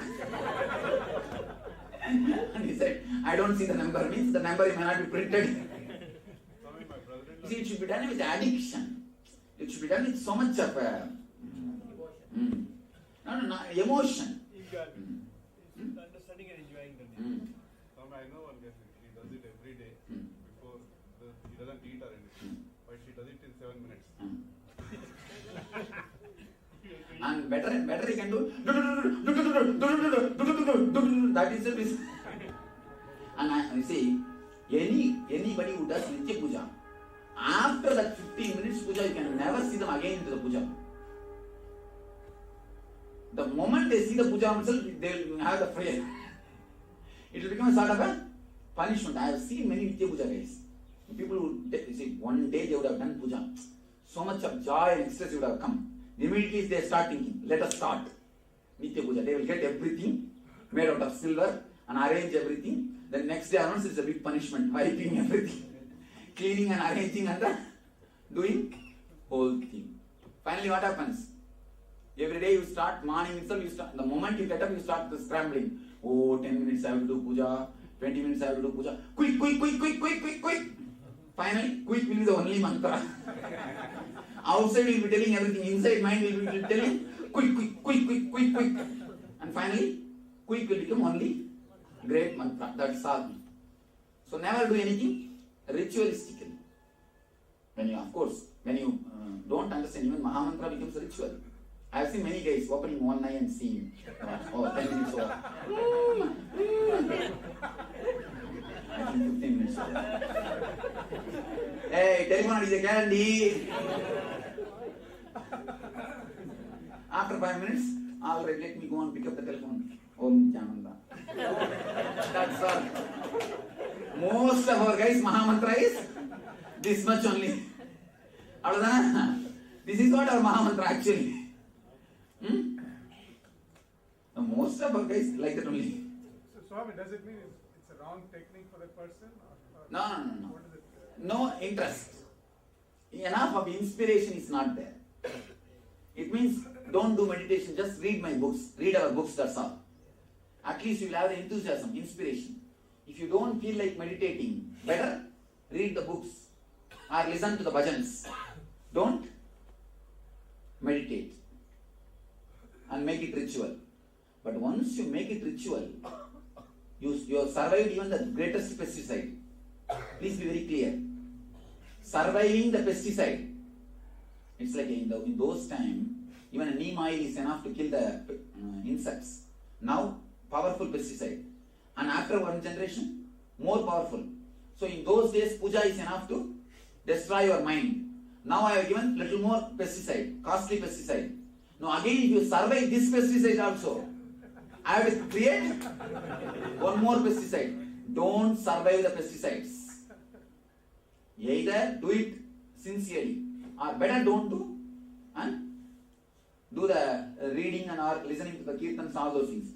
If you just manage doing the technique ritualistic way and surviving, then you learn the technique of surviving pesticide. Then nobody can save you, or nobody can kill you.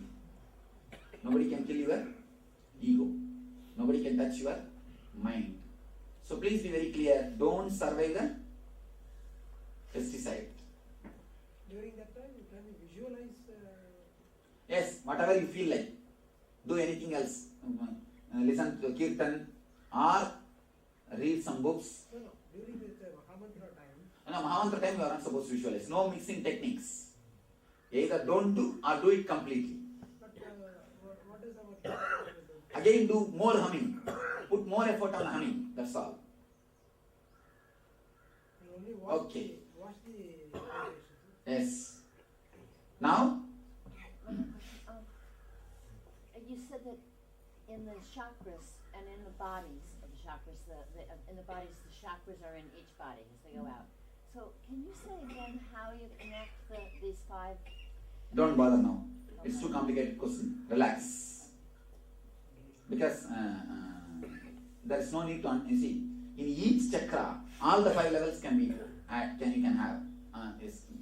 The case of thought, the movement is between past and future. Gives the high TPS. There's another kind of movement that is between low TPS to high TPS.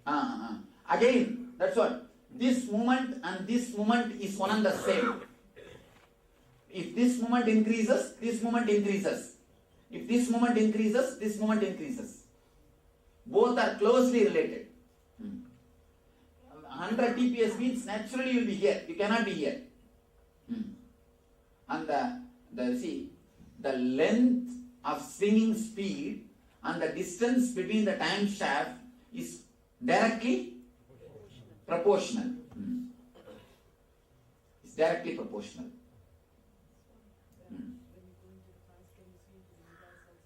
Yes, I can see. What do you want to know? Babaji, we should call this universal law of spiritual. Yes, Nitya Darshan. Is law a word in English? No, Nitya Darshan. There is no law actually, only an experience. Law is only in the states. Okay, now start witnessing the body, mind, and the being. Final question, last question. Do you see this Kalachakra even today also? Even now. Alright. Now it is time for you to witness the body, mind, and being. Don't even think if your mind says, let me close my eyes and witness. Again, witness that thought. Don't cooperate with any thought. Just do strike. Just shout. TPS down, down, TPS down, down. That nothing else. Simply do Bant against the TPS. Only one thing. TPS down, down. TPS down, down. Don't start shouting inside. Again TPS will go up. Just witness. Start. Thank you. Witness the thought. I'm clapping.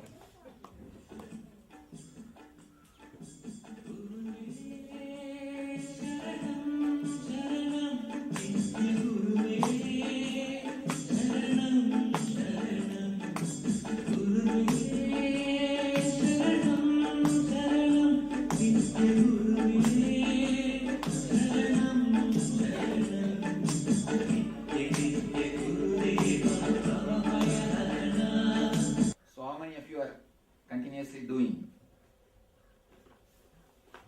Come out with your questions and the experiences. Let us discuss. Once you start witnessing, that thought is stopping. That's what is right thing. Just be in that same state. Witness the witness. Witness the thought that you are witnessing. That will be going on, happening in you. Witness that. Once you witness, like you feel like you can hear the sounds everywhere around and minute sounds also, even past someone walking outside. But that time the thought is coming, okay, someone walking. No, that the thought coming that someone is walking. Witness that again. But that is Again witness. That is right. If you have a feel like everywhere, like at present, like things are small sounds coming. That's what. Witness. When we walk, Create the space. When we walk, we witness our own walk. Yes. We witness ourselves. Then naturally you will see a special grace will happen to your walk. All your movements will slow down. All your movements will slow down. That breathing is coming to stop. Next, that is what we are going to do. Next, that is what? Prana. We'll work on prana, but before that, we'll first finish the anna. The witnessing is Actually, never ending. 5 days we should take up. This program should be done in 5 days. Somehow I was not able to arrange.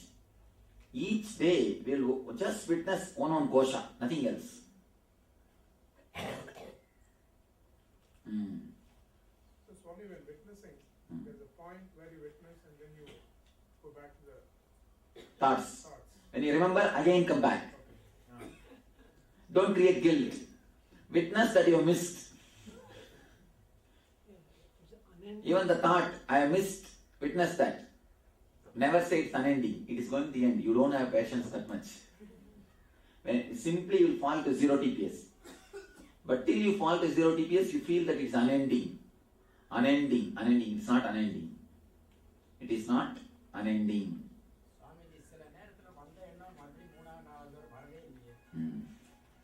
That's usual. I was witnessing all the thoughts. And then one moment my body became totally inactive. After a few minutes I felt something unconscious. So a jerk came. After that my body totally stood up automatically. Okay. Mind watch பண்ண ஆரம்பிச்சதுனால outer world பாடி ரெண்டுமே disconnect ஆன மாதிரி That's good. Then when we stopped responding to the present thought action, I could see the oscillation of thought from past and the future. Time shaft. The oscillation. The oscillation was less, and I couldn't. Because it was less, you are able to see. If it is too much, you can't even see. And then next.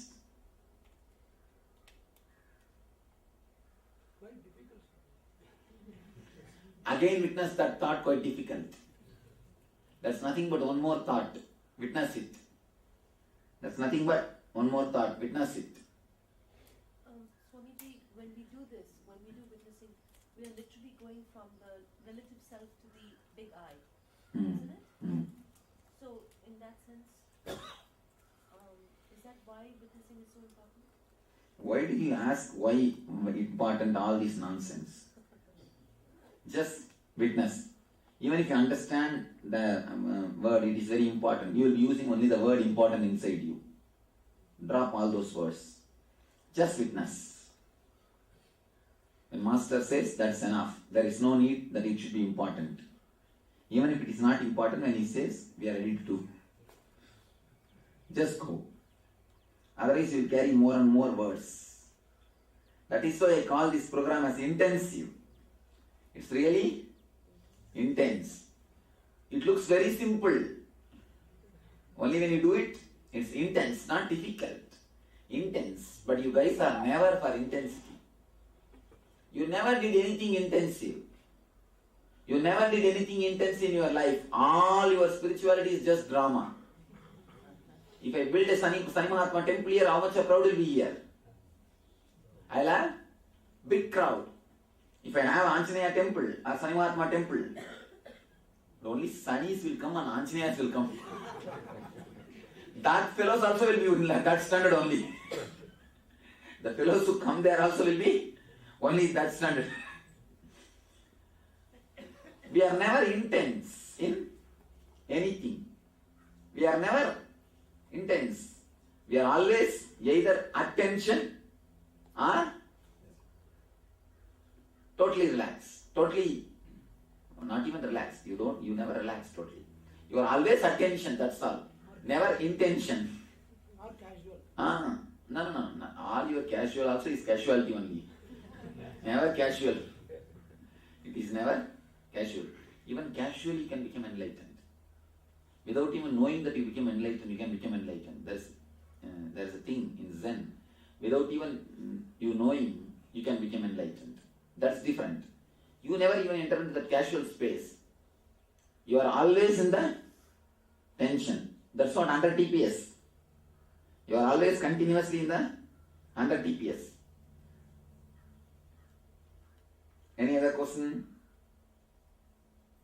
Referring to the diagram, Swamiji, is there any possibility that at a much higher speed will it touch the time shaft? No. Never. You are only thrown out of the time shaft. You are only thrown out of the time shaft.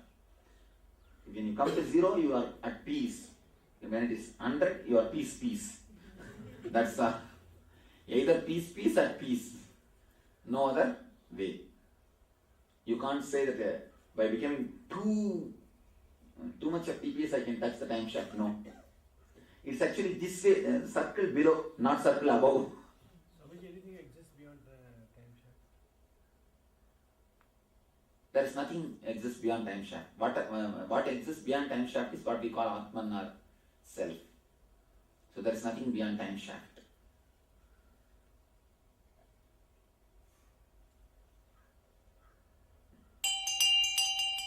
Wake up call. Next. Swamiji, as you said, when you go very close to the time shaft or at that point, your future can be Seen. altered by you itself. Yes. Your future can be seen or altered by you. Okay, in that case, in this calamity, you mean that nobody was there? Yes. Sure. What about the children? So many.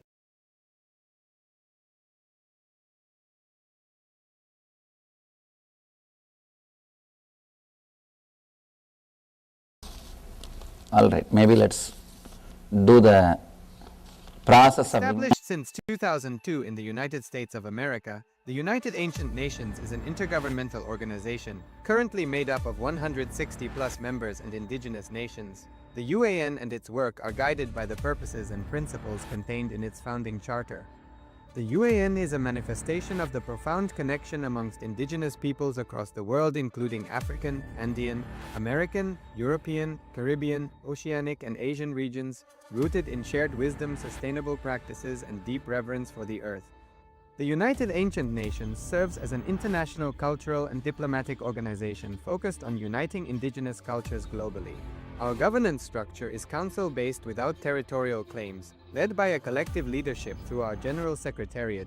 As a non-state entity with UN-style advocacy, we focus on several key areas: cultural and digital heritage preservation, indigenous diplomacy, revival of indigenous knowledge systems to solve humanity's problems, global peace, environmental preservation, health and wellness, sustained economic development, indigenous and cultural tourism. While the UAN represents numerous indigenous cultures, the United States of KAILASA serves as the first indigenous nation specifically for Hindus. KAILASA's mission is focused on the revival of the ancient enlightened Sanatana Hindu civilization with a formal governance structure including a head of state, ministers, and ambassadors.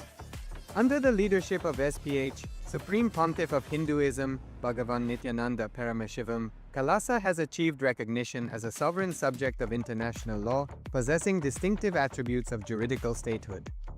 The United States of KAILASA is the main sponsor of the proposed UAN headquarters. This initiative would bring forth an estimated $100 million in revenue for the host country through summits, conferences, tourism, and development projects. The proposed UAN headquarters would represent the world's indigenous nations and peoples through its architectural design. It would blend the best of all worlds, featuring top modern architecture, the highest green building standards, and ancient Vastu architectural principles.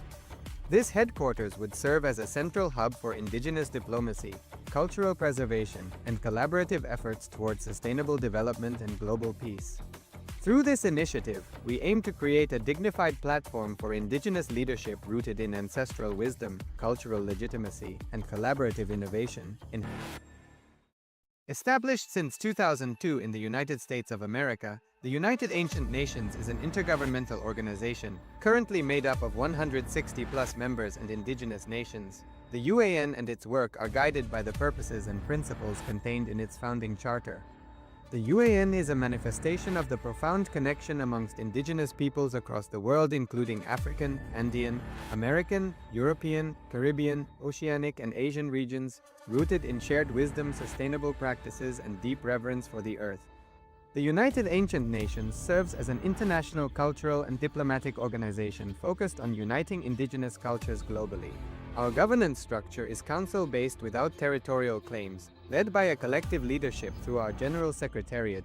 As a non-state entity with UN-style advocacy, we focus on several key areas: cultural and digital heritage preservation, indigenous diplomacy, revival of indigenous knowledge systems to solve humanity's problems, global peace, environmental preservation, health and wellness, sustained economic development, indigenous and cultural tourism. While the UAN represents numerous indigenous cultures, the United States of KAILASA serves as the first indigenous nation specifically for Hindus. KAILASA's mission is focused on the revival of the ancient enlightened Sanatana Hindu civilization with a formal governance structure including a head of state, ministers, and ambassadors. Under the leadership of SPH, Supreme Pontiff of Hinduism, Bhagavan Nithyananda Paramashivoham, KAILASA has achieved recognition as a sovereign subject of international law, possessing distinctive attributes of juridical statehood. The United States of KAILASA is the main sponsor of the proposed UAN headquarters. This initiative would bring forth an estimated $100 million in revenue for the host country through summits, conferences, tourism, and development projects. The proposed UAN headquarters would represent the world's indigenous nations and peoples through its architectural design. It would blend the best of all worlds, featuring top modern architecture, the highest green building standards, and ancient Vastu architectural principles. This headquarters would serve as a central hub for indigenous diplomacy, cultural preservation, and collaborative efforts towards sustainable development and global peace. Through this initiative, we aim to create a dignified platform for indigenous leadership rooted in ancestral wisdom, cultural legitimacy, and collaborative innovation, enhancing global dialogue and regional stability. The establishment of the UAN headquarters would position a host country at the forefront of a global movement promoting indigenous wisdom while creating significant economic opportunities for the nation and its people.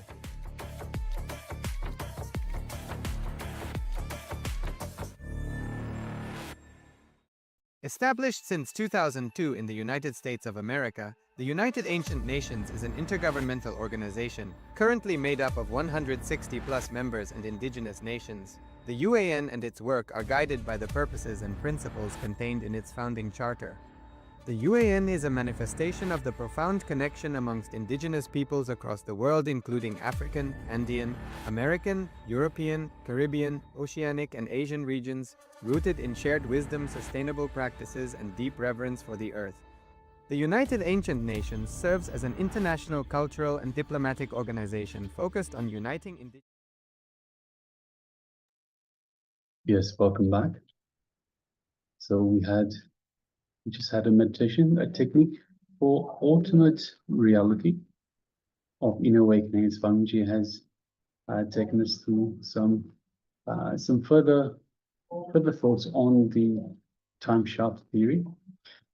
Now we're going to go back into the power manifestation. So requesting everyone, first of all, to please switch on your cameras and welcome Monica Sorensen. Nithyananda, welcome. Good to have you with us. So this is the power manifestation. So we're about to enter into the power manifestation segment. And the power for today is the remote vision. So for this power, we will have ourselves, that is, we'll have an image in front of us. And through the power of remote vision, we'll ask ourselves, the participants, to identify the details of that of the image. So we're going to, in the first instance, so you don't need to cover your eyes. You can if you want, you don't have to. In the first instance, we'll bring our full awareness to our Anandaganda, which is just below the heart center and just above the navel center. So that is our Anandaganda. If you go down from the middle of the chest, go down until you get past the bony structure into that first bit of soft flesh. That is the Anandaganda. It's about the size of a thumb. So that is, bring our full awareness to the Anandaganda, our inner space. And let us connect deeply to Swamiji, the Supreme Pontiff of Hinduism, in the Anandaganda. Let us connect deeply to Paramashivoham, Supreme Superconsciousness, in the Anandaganda, our inner space. And let us feel the feeling connection we have to the Master, Swamiji. And from the powerful cognition that we are Paramashiva, let us feel the space of oneness with Paramashiva. Let us feel all of that in our inner space, just below the heart center, or just above the navel center.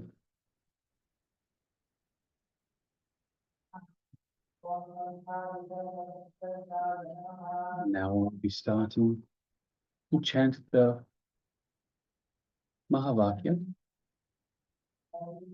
to further connect to Swamiji. Om Nithyananda Paramashivoham. Nithyananda Paramashivoham.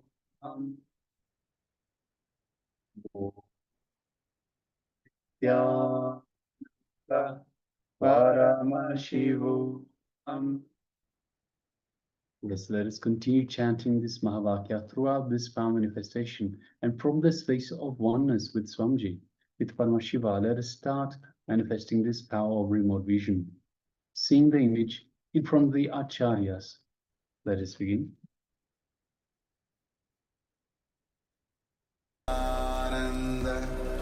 Paramashivoham.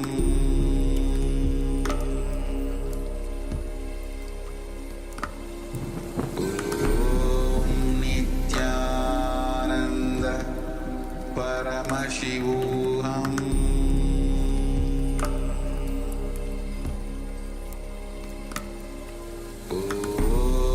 Nithyananda Paramashivoham.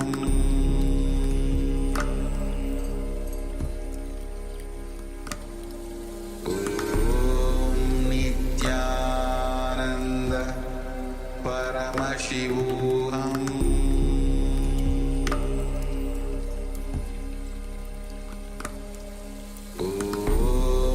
Nithyananda Paramashivoham. Nithyananda Paramashivoham.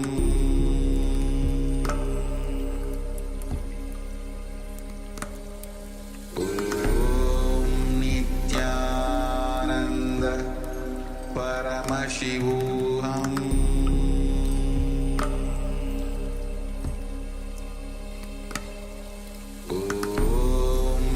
Nithyananda Paramashivoham.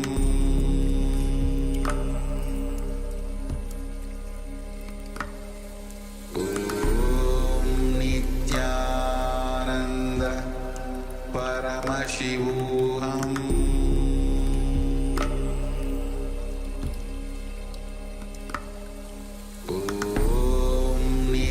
Nithyananda Paramashivoham. Nithyananda Paramashivoham.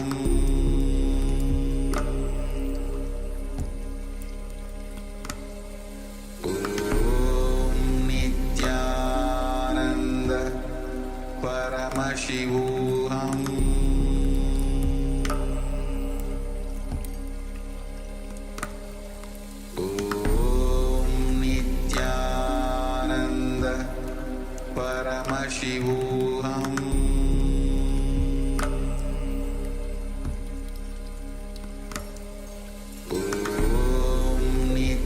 Nithyananda Paramashivoham.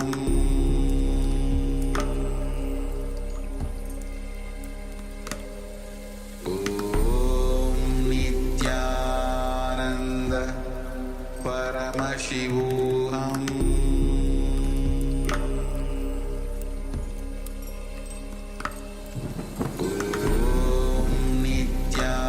Nithyananda Paramashivoham.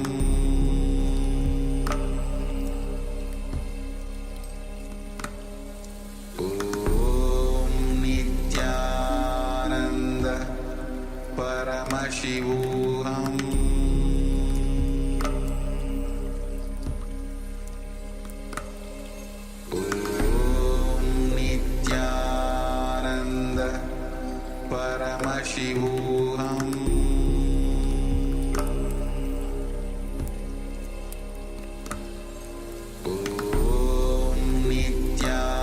Nithyananda Paramashivoham.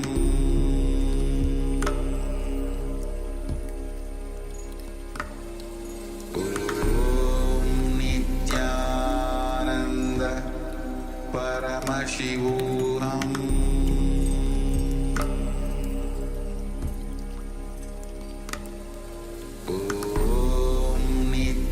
Nithyananda Paramashivoham.